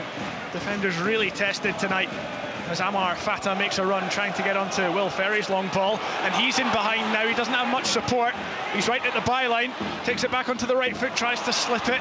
Austin Trusty is there to win the ball, but United won it back. Craig Sibbald tried to curl and he went way over the bar, but that was another decent opportunity for United. They have the first real shot of the second half. Yeah, Dundee United's turn just to play a ball over the top, and Andy Ralston struggling against Fata, and he was nearly through. He just needed a bit of support, somebody to drag that ball back to, and he just didn't have it at that moment in time. I'm a little surprised by that finish from Craig Sibbald as well. He really skied it when the kind of path just opened up for him on his left foot towards goal, and he does have that pedigree. Of course, scored that absolute screamer at Ibrox as Dundee United drew 2-2 a wee while ago now, as Celtic have the ball through Kasper Schmeichel, just rolling it out to Austin Trusty. Kieran Tierney is the option. Luke McCowan plays it to Dyson Maida. This is lovely build-up. Luke McCowan leaves the ball for Rio Hatate, who left the ball for Luke McCowan, and Dundee United able to pinch it back. Tierney can only play it to Lucas Stevenson. There is an option here. Sapsford on the turn. Austin Trusty blocks it at close quarters. Another chance for Dundee United, and they have the corner this time. Yeah, the ball's going forward quicker now. It's getting played as soon as Dundee United win it. The ball's going forward, and it's going in between centre back and outside centre back, and it's causing problems because United are now making the runs that Maeda was making in the first half, and they're able to get opportunities. So United certainly came out more aggressive, ball's getting forward quicker, and they've got more energy going forward too. It's Will Ferry who will take this in swinger. He stood in front of the Celtic away fans in that corner. His right hand in the air. Plenty of players in the box. He whips it to the back post. Ross Graham was in there. It will bounce out to Craig Sibbald. Urged to shoot by some. Instead plays it out to Lucas Stevenson on the left. Low ball in towards Graham. Could come all the way through for Ferry. The offside flag goes up now. But it is United who are doing all the pressing at the start of this second half. But they remain 1-0 behind. Yeah, he shouldn't have been offside out in that left because he was looking right across the line. Just probably about a half yard offside, and it just takes the pressure off Celtic. Well, actually, there's no United players on this pitch who have ever scored against Celtic before. In fact, Dundee United as a whole haven't scored against Celtic in over 3 years. It was a 4-2 loss back in 2022. A long, long time. As Kasper Schmeichel prepares to take this free kick. They are getting closer and closer to goal, though. As Ross Graham takes a touch as Rio Hatate couldn't get on the ball. It's still pinging around. Stevenson flicks on. Waters out to Fata, who's in behind the defender here. Austin Trusty comes across, doesn't get the touch. Fata still going, he's into the box, sliding to keep the ball. Somehow does keep it, still has it, and eventually it bounces off Paulo Bernardo. Amar Fata, just as Dyson Maida did in the first half, is getting down that left an awful lot, and he's creating a lot of chances for Dundee United. Yeah, it's a ball in behind, and Ralston goes tight, but when he goes tight, he spins, and as soon as Fata spins, he gets in the box. I don't know how he maintains the ball. He manages to get out of a tight area, but he can't. It gets out overcrowded in the end, and the ball goes out for a corner. This time it's another in-swinger from the left. Whipped to the front post, not the best ball, and easily cleared by Johnny Kenny at the front post, but it will be another long throw-in. Will Ferry is coming across to take it, and that is a weapon that he certainly has in his arsenal, and Ross Graham is staying up there. Yeah, it was a disappointing corner, wasn't it? You know, you have to beat that first man and get it into an area. Schmeichel's not the one that's going to come and dominate, and he relies on his defenders. Graham gets the flick on, bounces to Fata, good drop for United. Schmeichel with the save, chance still on. It's another corner, I think. Yep. Dundee United keeping the pressure on, but again it was so loose, it was so chaotic in the box, but it's Schmeichel with the quick save this time. Going down that hill, so important. All of a sudden it's changed, just a long throw. I think it's Ross Graham gets across the front, just a slight flick, causes a bit of uncertainty in the middle, and then Schmeichel just manages to get a touch to see it out.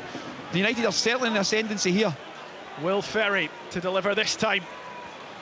Again, the hand in the air, curl to the back post. Stevenson making the late run. Anthony Ralston heads behind. The fans behind that goal in tangerine colours. They are very happy with the start they've made to this second half, but it only matters if they get that goal. Yeah, but it's keeping pressure on, and as you say, the game has changed in the second half, and yeah, downhill, I used to hate it myself, having to defend that goal. You always felt as if the pressure was coming on you all the time. It's certainly coming on Celtic now. Will Ferry across to the other side. It's an outswinger this time. It's right into the mixer. Ross Graham high up, heads it straight at Kasper Schmeichel. Big chance for United there, but Schmeichel really solid behind it. Yes, Celtic are picking up zonally at corners. United are trying to work a block, so the ball's getting played slightly higher. It's been hung up so they can keep Celtic defenders underneath it, and then they can go and attack it. Graham gets good contact on it, but not quite into the corner or precise enough to get away from Schmeichel. I can see Jim Goodwin on the sideline roaring encouragement to his players. He'll be really happy with the start they've made. 8 minutes into this second half. They haven't found the goal yet, but at the moment the wind fully in their sails as Lucas Stevenson flicks on a header. Kieran Tierney having to mop up. Zach Sapser trying to get a touch to it, but it's a good clearance. Ross Graham heading it back towards Tierney, and it's messy. Celtic just not able to get a foot on the ball as Yang tries to steal in. It will be a Dundee United throw. Do you know the difference, side. Andrew? And I'm sitting up here, and is it Sevelage? Is that Chevelle? Chevelle. Pat's talking about at half time, we're talking about Atalanta in the Europa League final when they can go tight and they're half and half.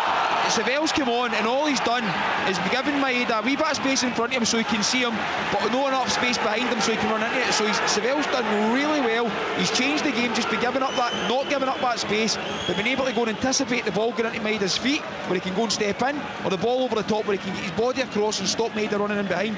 He's defended really well. He's reading the game rather than anticipating it.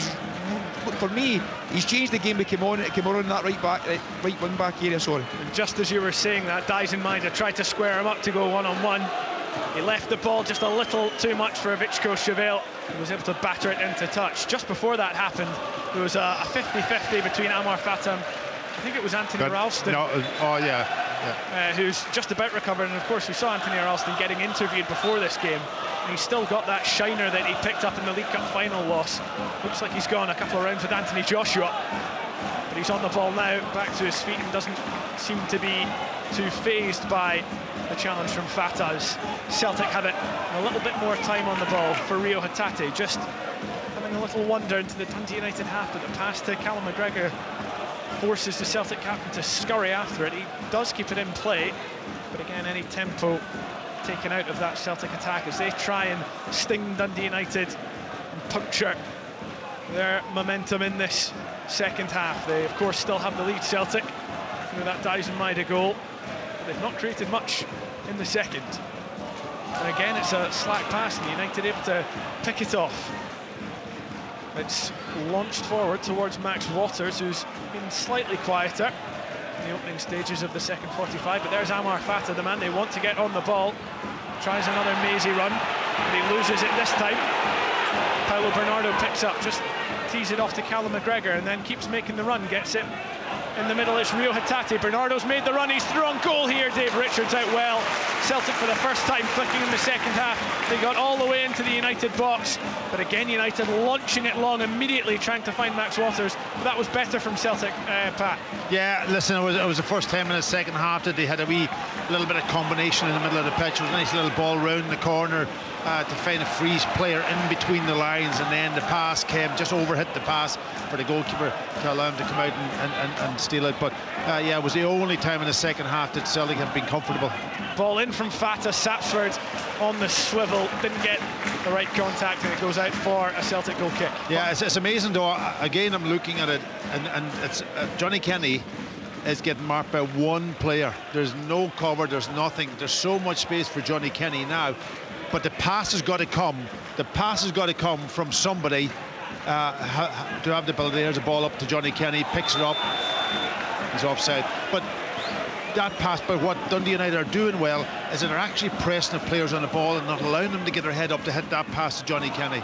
It's another direct ball from United. Trusty has to head away. Sapsford could lay this off for Fata. That's what he does. Fata into the box, a little step over, trying to go on the outside, tries to cross it in, wins the corner. There was a shout from behind the goal of handball there, and I'm sure if there is anything in it, the VAR will be quick to intervene. Andrew Dallas on duty tonight as Will Ferry gets ready to take this corner. I think Jim's had word with the players to go and put more press, more intensity in their press, get there quicker, don't allow players to pass through them. Will Ferry into the middle again, looking for Graham. It's just a little too far over the head of the Dundee United captain. Craig Sibbald able to pick up, but he loses out to Yang. Yang tries to take it away. Sibbald again pressing well, and they're battling for that ball. Sibbald's the one who's come away with it, and he's won the corner. And Tannadice now really rocking, and it's not the visiting Celtic fans, it's the home fans who are happy.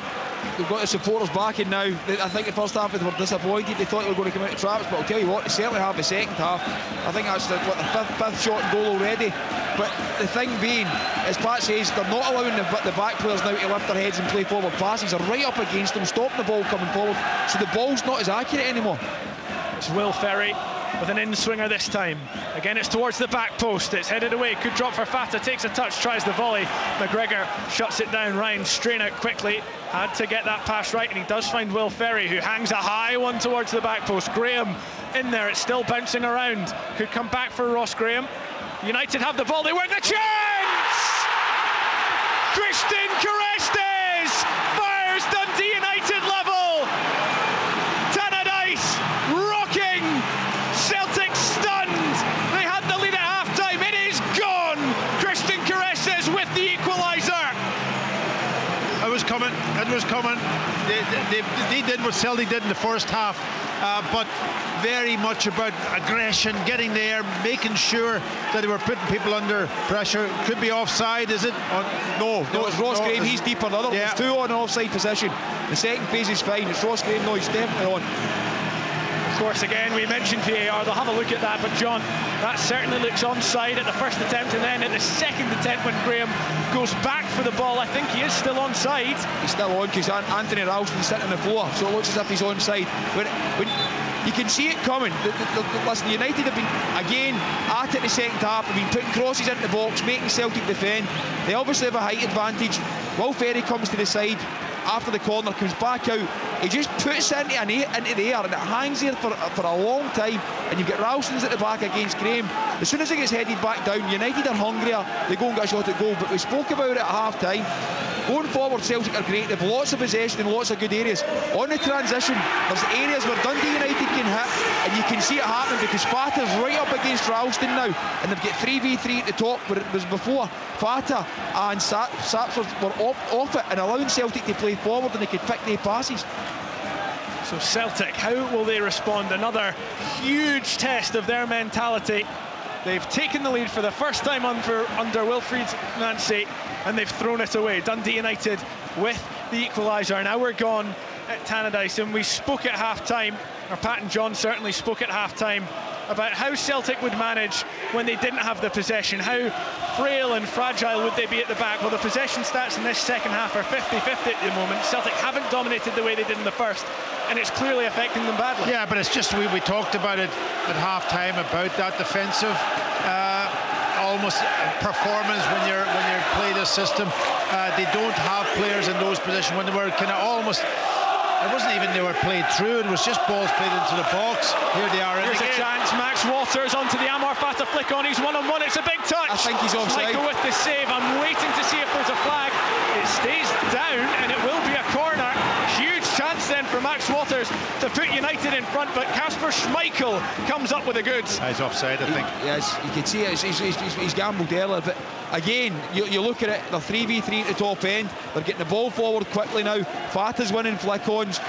Waters is prepared to run in behind. Sapper's doing the same on this side. And United are right up for it now. All they're doing is playing the ball forward quickly. And the other part being, Celtic have got two wingers at wing back, so they don't want to defend. There's the ball in from Ferry. It's headed away. Fata just nods it down. Sapsford tries to take the touch. Has the feint, goes for goal! Oh, what a finish! Zach Sapsford! Dundee United euphoria! That is an absolute stunner from Sapsford. From the corner of the box, he curls it past Kasper Schmeichel. Dundee United have turned this game on its head, and Celtic are stunned again. Oh my word, what a great goal. I just wonder though, we did talk about him being offside, and then the corner comes from that, and from the corner they end up scoring. I just wonder whether that should have been called back at that point because he was offside. Would that be in the rules? I'm not sure. Listen, I want to see goals. I'm all for it. I like it, but the other part being, the ball gets played to Sapsford's feet. He's actually facing his own goal, and you're thinking, why are you shooting? But he swivels, hits and gets it in the far corner. It's an incredible strike to have the ability to be able to swivel like that. But the game's turned on its head. All the possession Celtic had in the first half, they haven't had any in the second. They've not been in United's half, and United have just got after the ball with aggression, and have been able to press. And now look, McCowan's coming into the full back area. There seems to be spaces in the middle of the pitch when they don't have the ball. Well, we talked about what would Celtic's mentality be when they were pulled back. What will it be when they've gone behind? They're on the edge of the United box already. Look, McCowan with space, urged to shoot. It was on his right foot, and it was blocked at close range. Anthony Ralston now able to pick up Amar Fata, putting him under pressure. He plays it down the right-hand side, and it comes to Tate. The flag goes up belatedly. Jeers from the Dundee United fans. But also, we're talking about Celtic's mentality. What will Dundee United's mentality be now that they've gone in front? I don't think they can change. I don't think they can. I think they've got three at the top end of the pitch, putting Celtic under real pressure rather than standing off them and trying to block passing lanes and passing lines into the middle of the pitch. They're now against them and making them play longer balls, which doesn't suit them because they've got Hatate up the top end and McCowan up the top end as the two tens dropping in. You've got Maeda as a wing back being slightly higher. The longer ball doesn't suit them, so United have got pressure up there. But the thing that's impressed me most is they're now picking up second balls, and Savage that came on at half time, he has made a massive difference just by knowing where to have Maeda, and he's making it predictable. Where he wants Maeda to be, that's where Maeda is. Maeda was dictating in the first half where he was playing. Now he's being dictated to, and it doesn't suit him. Well, Celtic look like they are going to make an immediate couple of changes. James Forrest, Arne Engels and Shin Yamada look like they're coming on. That would only be an 8th appearance for the Japanese striker yet to score for Celtic since signing in the summer. Immediate changes on the way for Celtic. We'll see who they replace. It's Kasper Schmeichel who has the ball currently. 64 minutes, and if you're just joining us, Dundee United have just gone 2-1 up on Celtic, who are staring down the barrel of a 4th consecutive loss. Yeah, and listen, there's Schmeichel. He gets the ball, he plays it up to Johnny Kenny. First half, that ball was sticking, or he was able to lay it off. And the centre half now has been cute. He doesn't go too tight. He takes his time. He waits for his moment, and then he puts a little bit of pressure on, and Johnny Kenny then and the other midfielders are surrounding him a little bit, and he loses the ball. The other thing being, Savage is slightly tighter. He's not going right against Maeda. Yeah. He's half and half, so he can actually help out. And by doing that, he's been half and half. Bernardo, you've not seen the second half, he's now coming off, so they're certainly having an influence in the middle of the pitch, but they're picking up every second ball, and when it's getting picked up, it's going behind the Celtic defence, which is making them run towards their own goals, which they're not comfortable with. I'm just looking at the changes. Yep, Rio Hatate is one of them, Paulo Bernardo is the other, and Johnny Kenny, that was his last act. So that is the 3 who have been replaced by Arne Engels, James Forrest and Shin Yamada. Pat, what do you think of those changes? Well, Yamada's come from nowhere now, isn't he? You know, he obviously has to have a look at him and see what he can do, and is he going to be a player that's going to hold the ball up? He's not the biggest player in the world, and that's so interesting. Obviously the midfield is the area where they're not now dominating, they're not getting on the ball, and that's down to the aggression of Dundee United, and now they have to find a way to get back into this game. John, you spoke right at the start of the game about shooting down the hill, and you thought United would want to do that in the first half. Well, they've waited, they've sprung the trap, and it's worked in the second half, hasn't it? I'll be honest, I wanted Jim to tell them to come out right for the word go, shoot down the hill and get the fans behind you, and they chose not to, and they've got Celtic get their back, their tails up, they get a wee bit excited, and then the second half, wow, going down that hill, Jim's got the supporters right behind him, he's got the ball forward, the ball in the box. You're talking about pressure before the game, every one of the players are right behind him, you can see they're doing exactly as they're asking them to do. Jim's got a good side here, and he knows how to affect the game, but the change at half time, changing a centre back and just being half and half and not going tight, tactically he's done really well, and it's just making sure now that they don't stop doing what they're doing, because it's been really effective in the second half. Luchko Chauvel able to just put that one out for a throw as Celtic try and come forward. Of course, we have to talk, this isn't just a potential Celtic loss, there's 25 minutes to go, there's so much time, and this game has swung back and forth, so we can't rule out anything happening. But this is a Dundee United team that have just one win in their last 11 games. They've not beaten Celtic in 23 meetings since December 2014. And yet they're 2-1 ahead here, 25 minutes on the clock, and this second half has gone all their way. And we mentioned it before the game, if you're Dundee United and you've won one game in the last 11, you actually want to play against Celtic after the last 3 games, so they would have rather not have went behind, but it's went the way exactly the way we'd want it. 2-1 up, you're 16 minutes into the game now, 2-1 up, and the Celtic fans are now singing Martin O'Neill. If I'm a Dundee United player, I'm knowing that, listen, we're doing the right thing here, keep going, the fans are getting frustrated, they begin to turn, and make sure we keep putting the ball in the right areas behind the defence where they don't want the ball. That needs to be right. They can't let the game slow down, because if you let the game slow down and become bitty, Celtic will begin to take charge of it again. They have to keep the intensity and the tempo up and keep putting the ball in behind them. Well, they just had to slow it up there. Christian Carestes had taken a sore one. Shin Yamada landing on top of him as the Hungarian defender tried to clear it out for a throw. There was no foul, though it was play on. Celtic had the throw quite deep in Dundee United's territory, but they've come all the way back. Now it's with Kieran Tierney. He's got the ball and he's just playing it back to Austin Trusty as he looks for options ahead of him. Luke McCowan on the turn, that's better, and it plays Arne Engels in on the left hand side, gets it back to McCowan, could try and take a touch and get the shot away, but there was no conviction in the shot, and United were able to clear. And now Waters and Trusty head for head, they have both got a hold of each other's shirt. I've rarely seen Jim Goodwin go quite as mad on the touchline, and that's saying something. He was furious that wasn't a Dundee United free kick there. Well, they have a free kick now, but Jim Goodwin, incandescent that Max Waters didn't get the free kick there with Austin Trusty. It's because he's so close to it, and Waters is in front. Trusty grabs Waters and throws him to the ground. Waters is inside. He's closer to the ball, so I can see what Jim's frustration is, and it's right in front of him. He actually does well to throw David Bowman in the middle of it and get out, because God knows what Bow would have done. I'm looking at Celtic, and obviously James Forrest has come on. He's playing in the middle of the pitch. Many times have we seen it? I know he came off the bench the other day and played in the middle of the pitch also, but how many times have you seen James Forrest actually coming in and playing in the middle of the pitch and a four?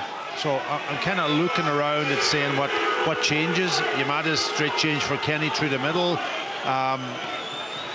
Who else came on the pitch? I'm trying to say, Ingles is straight swap for Bernardo. So it's a strange one. You know what I mean? He's now desperate to try to get the players doing what he was doing in the first half, and that's what the question I had at half time. If that's not happening, they don't have possession, then they become a bit more vulnerable. And that's the question marks at the moment over the system, because down the sides, over the top, Trusty, down the sides of, and when you go and play those balls and you've got runners going, then it becomes a little bit more dangerous. You're talking about James Forrest playing central. If anything now, it's probably more beneficial for James Forrest to go and play as a wing back.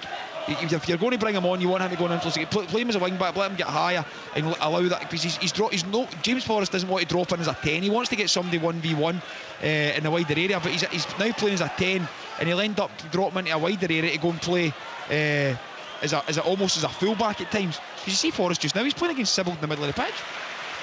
And what happened there was eventually a Dundee United free kick, but Max Waters stayed down after that challenge with Trusty, and that was his last act. He was immediately replaced by Ivan Dolcek, who's got 5 goals this season, but they all came right at the start of the campaign.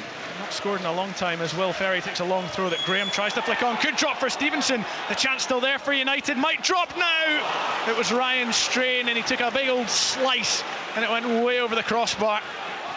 Yeah, again, can't deal with the first ball into the box. Graham gets that first touch, and then it's chaos in the box trying to defend it from Celtic's perspective, because they don't have a lot of height. That's the problem, you know. It's causing problems, but I'll tell you what else is happening. Celtic are winning the ball. It's going out for a goal kick, and they're taking the actual first pass is going towards Schmeichel, and then he's lifting his head. In the first half, Schmeichel wasn't taking the pass from a goal kick, he was just clipping it in, so the striker could dictate that it wouldn't be offside. So now, after that pass, Dundee United are just locking on, and the pass becomes slightly longer, and Savage, his position has been really, really good. That was Will Ferry trying a cross there that went right across the face of goal as Luke McCowan, pressured by 2 United players, able to get the ball to Maida, and that's actually worked very well for Celtic that time. But you can hear the frustration in the Celtic supporters below us. Kasper Schmeichel a moment ago just chipped the ball out, and it came straight to Ryan Strain. No Celtic players near it. Moments after that, there was a ball cleared away. It bounced for Craig Sibbald. He was able to take the ball down on his thigh and just play it away. And again, it's United with Zach Sapsford now on the left-hand side coming forward. He tries to cross first time. Dolcek was stretching to get the head on it, ended up just flicking it away, and Luke McCowan could get it up to Maida. He plays it into the feet of Shin Yamada, who's on the turn. And he's got a bit of space, but Craig Sibbald is back there, biting at him.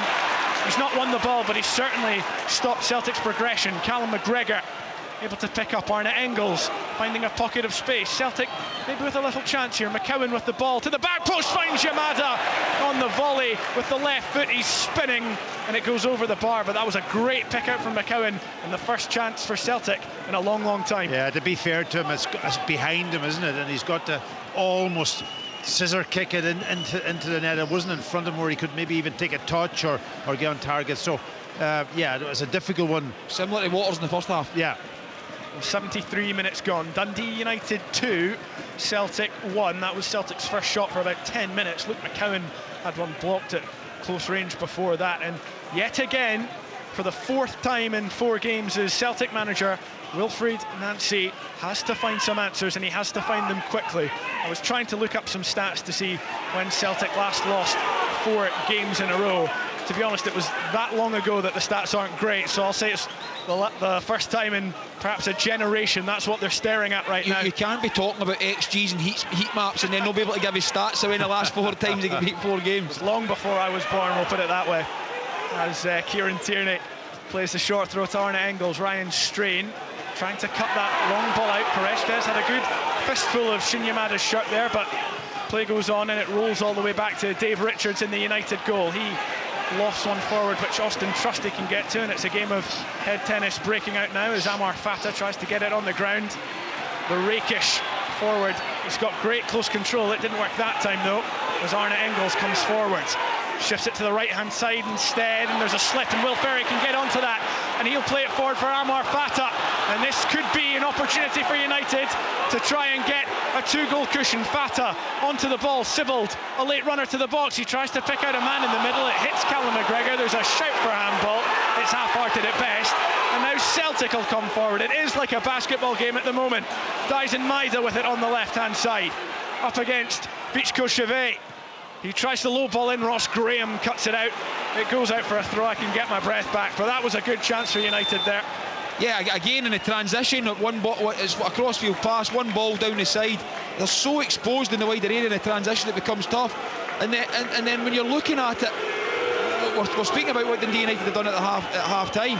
I'm watching it, and Sibbald and Stevenson have now come off it. Rather than going really tight with Bernardo and McGregor, what they've done is they've come off it and tried to stop the ball going into the forward players. Because they've done that, they've now stopped the ball at source. Jim's really good tweak at half time. There's been a change for Celtic as well, and it's a big one. Kieran Tierney is off, Liam Scales is on. Pat, are you surprised at that? Well, it's a straight swap, isn't it? Scales might get into a position like he did in the cup final up this left hand side and maybe get a good cross into the box and that. But I think also they're struggling because they only have one player with a bit of height. That was Trusty, so I think that might have been something also. I know you've got Ralston there, but he's not a 6'2", 6'3" guy. So they were really struggling in set pieces. 76 minutes gone. Dundee United 2, Celtic 1. I was having a little peek at the live text on the BBC Sport website earlier. I'll tell you about that in a second. Celtic coming forward. This is the chance. It broke for Yamada with the outside of the foot. He blasted it just wide and into the Celtic support behind the away goal. Another opportunity for Celtic. This time there was a bit of good fortune in it. The way they worked it. There was a nice back heel in the build-up and it just broke nicely to Yamada. But he didn't quite get the spin or the curl on the ball that he wanted. Yeah, he went for glory very quickly. Obviously it came to him and he used his right foot trying to bend it, but he never really caught it properly, and it goes about 2 yards I think by the right hand post. An opportunity for Celtic, and it would have been one probably against a run of play so far.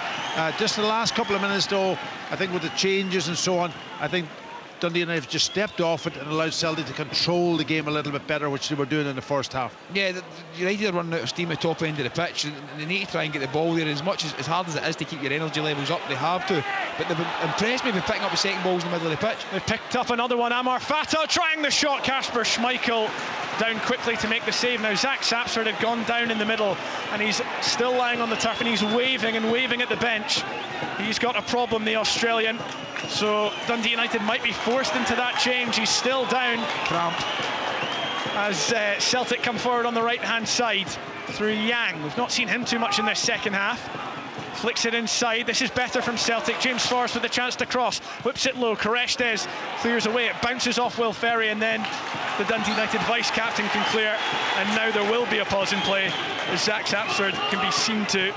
He's trying to stretch off the cramp himself.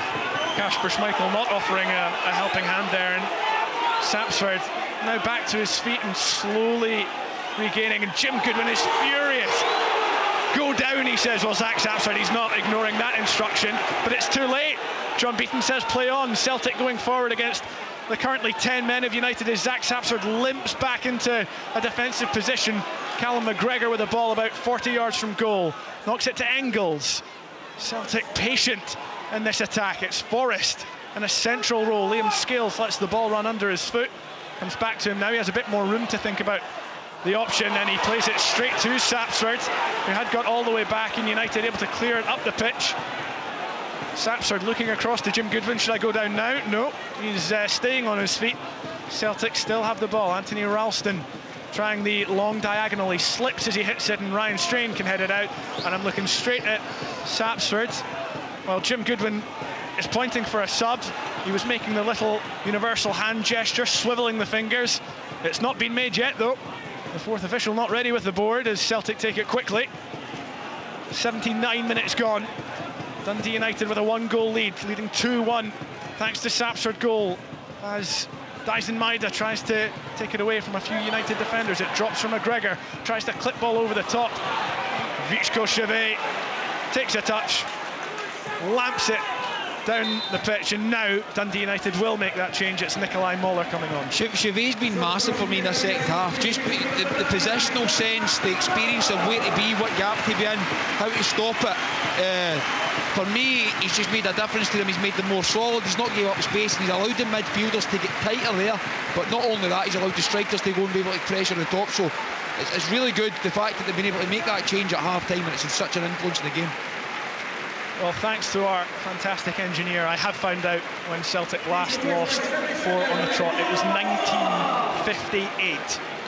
Celtic potentially looking at breaking an unwanted record, or equaling an unwanted record, a 67-year-old record.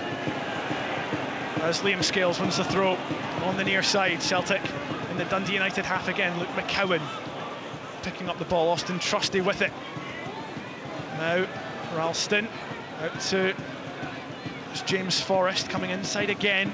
United have everyone behind the ball now. John, you talked about United, maybe they should try and keep doing what they were doing, what got them 2-1 in front. Instead right now it looks like they're just absorbing all the pressure, and this could be the chance. Yamada's found a bit of room. Can he find a Celtic man in the middle? No, he can't. He slips and puts it out for a goal kick. It's all going wrong for Celtic at the moment. Yeah, naturally, when you're leading and you're coming to the end of the game and you're beginning to get tired, you do drop deeper, you do get bodies behind the ball, you want to protect what you have. But by doing that, you bring on an unwanted pressure, and it becomes a bit of nervousness, and anxiety begins to set in. I think they just need to try and keep the energy levels up. They've obviously brought in two sets of fresh legs up top. Can they get the ball forward a wee bit quicker? And you're asking a lot, especially in the middle two, because they're only 2 players in the middle of the pitch. You're asking a lot of them, but for the next wee bit, make sure, put the ball in behind, and the shouts now are not ideal. Nikolai Moller winning the header, of course, 6'4", the big Swede. He is the aerial option as United try and come forward for the first time in a wee while. Ivan Dolcek forced backwards. Dundee United were looking into signing him permanently after his fast start, but his form has kind of dropped off since then. United will hope he can find another goal and try and make this comfortable as the offside flag goes up against Amar Fata after Dave Richards had launched it long. There will be a free kick to Celtic in their own half. I was saying earlier, I was looking at the live text, and there's a fantastic stat in there at half-time that Celtic have avoided defeat in their last 55 matches when scoring first in the Premiership, going back to the 10th of December 2023. Again, that record now in jeopardy as they trail Dundee United 2-1 in the 82nd minute here at Tannadice. Wilfried Nancy looking at potentially a 4th defeat in 4 games as Celtic boss. It's been a baptism of fire. Right now he's getting his fingers burned as Ralston brings it over the halfway line for Celtic. Dundee United again sitting back, inviting this pressure. It's a bit dangerous, you have to say, with the quality that Celtic still have on the pitch.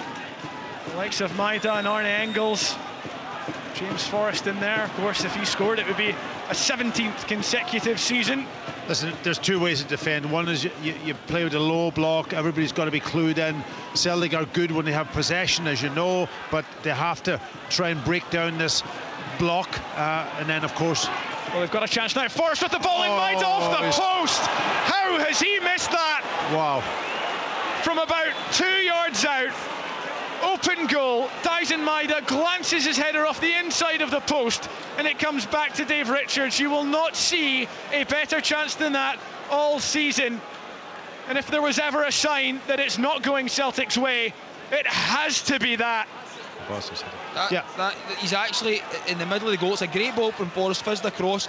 It comes off the side of his head, hits the post, hits the Dundee United defender, and ends up back in the goalkeeper's hands. off his face, off the United defender's face. But again, you can see it's the exact same in the first half. Johnny Kenny gets across the defender, the middle of the box, and doesn't get enough contact on it, and it goes by the post. Maeda's done the exact same there, not enough contact in it. When he's right in front of goals, open goal, comes off the post and back out. And what do you say in football? You need a bit of luck too.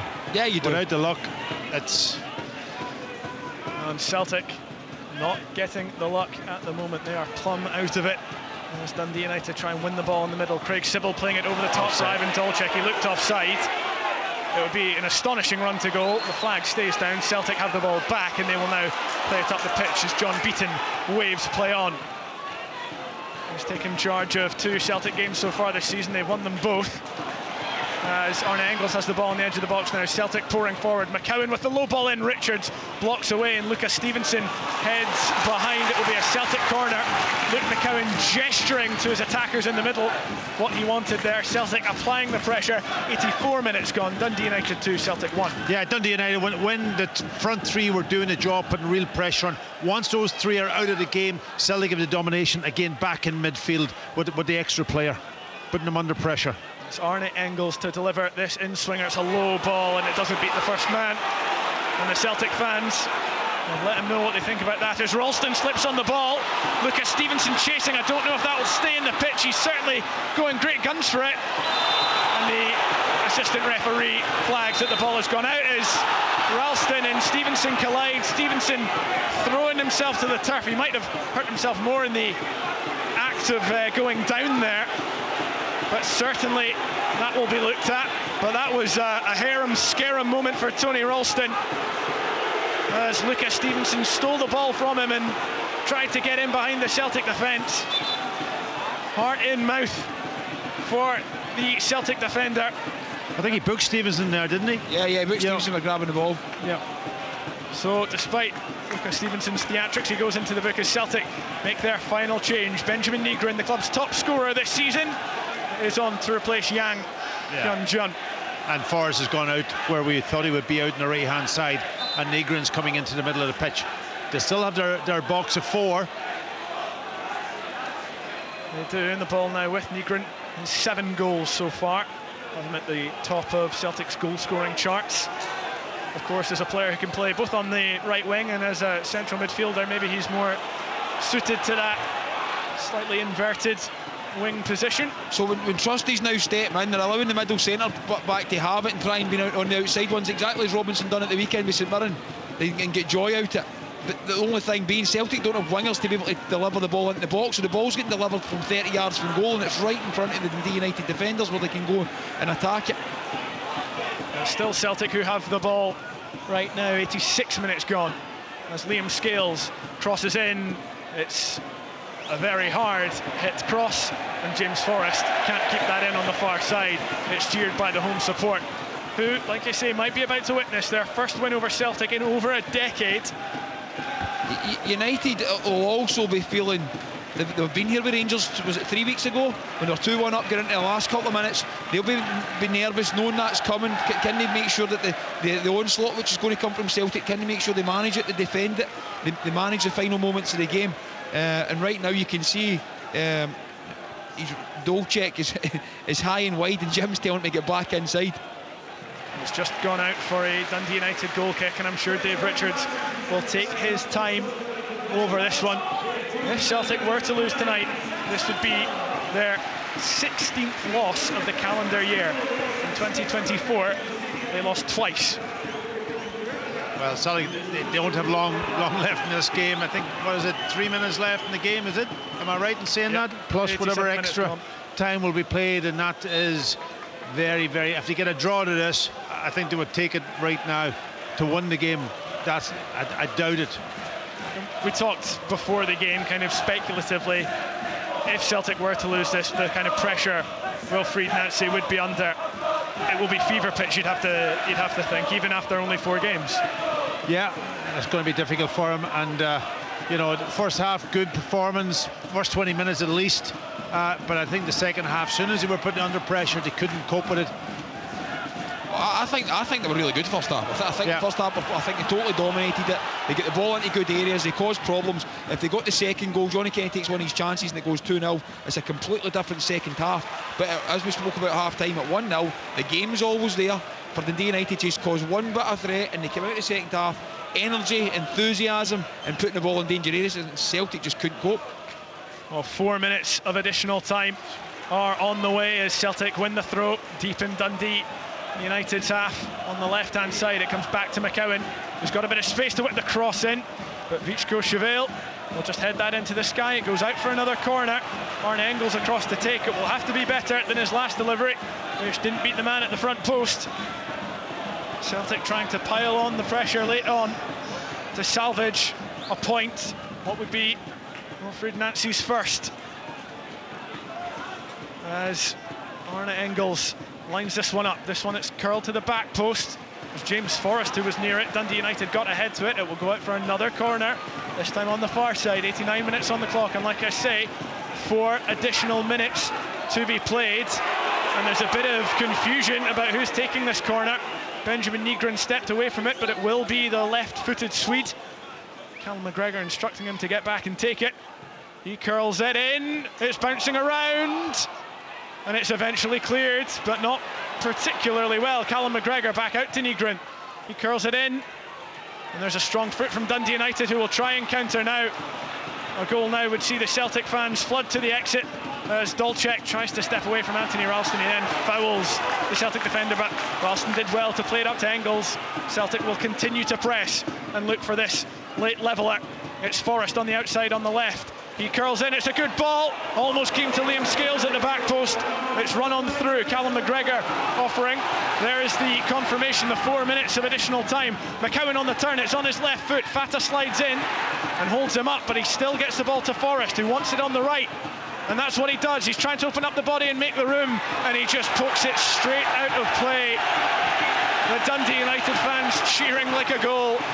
Celtic piling the pressure on, and yet again it came to nothing. Sorry, John, even in the second half I can't see, even when Dundee United dropped back into that deep block, Celtic haven't really, that one chance from Maeda, and it was a half clearance from Dundee United, and the ball was played in, but they haven't been able to penetrate, they haven't been able to create anything in the second half really, when they had lots of possession. Just looking down at Wilfried Nancy on the touchline, it wasn't quite head and hand, but it was certainly an exasperated look as Kasper Schmeichel comes under pressure from Nikolai Moller, but he does well this time and gets it out to McCowan, who gets it straight back up the pitch. Nygren on the ball. Forrest is there. Ralston trying the wraparound. It comes inside to Nygren. Instead, he goes down right on the edge of the box. And it's on the edge. John Beaton was very quick to point out that was just a free kick, but that was really, really clumsy from Dundee United. Yeah, it's tired legs from, I think it's Craig Sibbald getting back in. He gets back. No, it's not. It's Fata. Fata gets back in. It's just trying to back tackle. But again, I don't think there's any need. I think they've got enough bodies round about the box there, round about the ball. And now they're in danger because there's what are you? Probably 22 yards from goal when you take in the diagonal into account. And they've got ability around over the ball, so the United need to make sure that they see this out.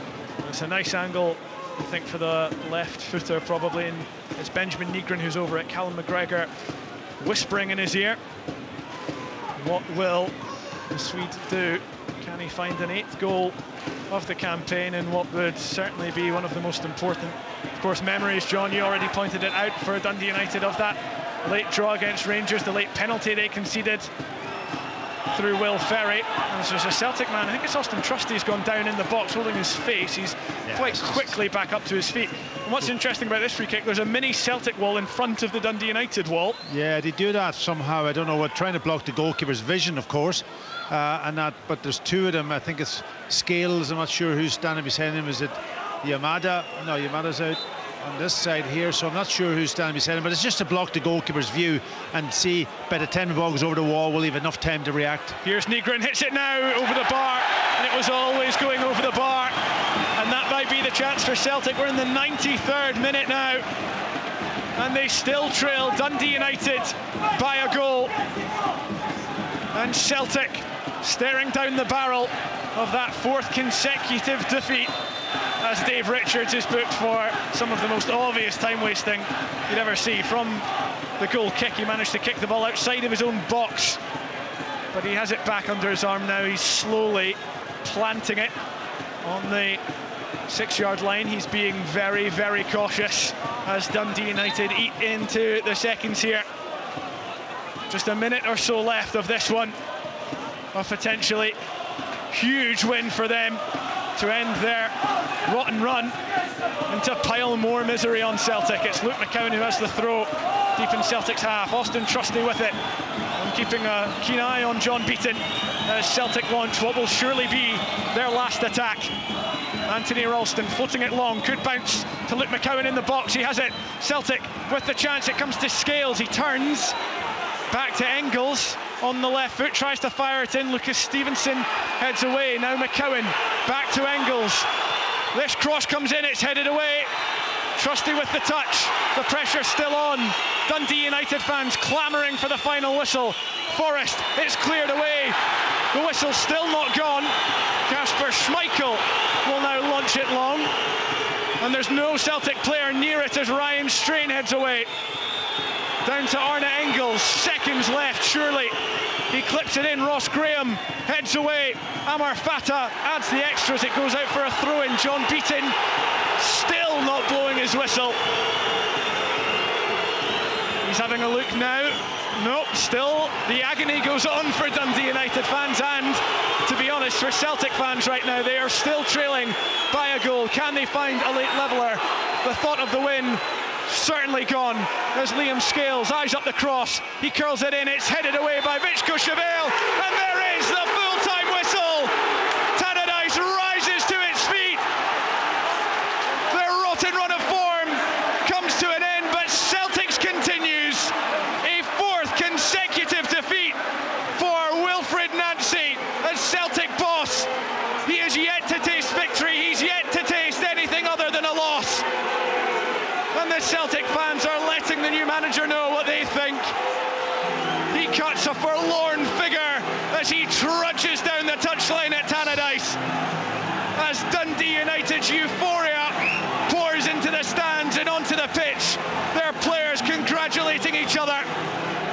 It was Zach Sapsford's superb screamer that won the game for United, curling in from the corner of the box. And yet again, when Celtic went behind, they had no answer as Wilfred Nancy trudges down the tunnel by himself. The full-time score at Tannadice. Dundee United 2, Celtic 1. This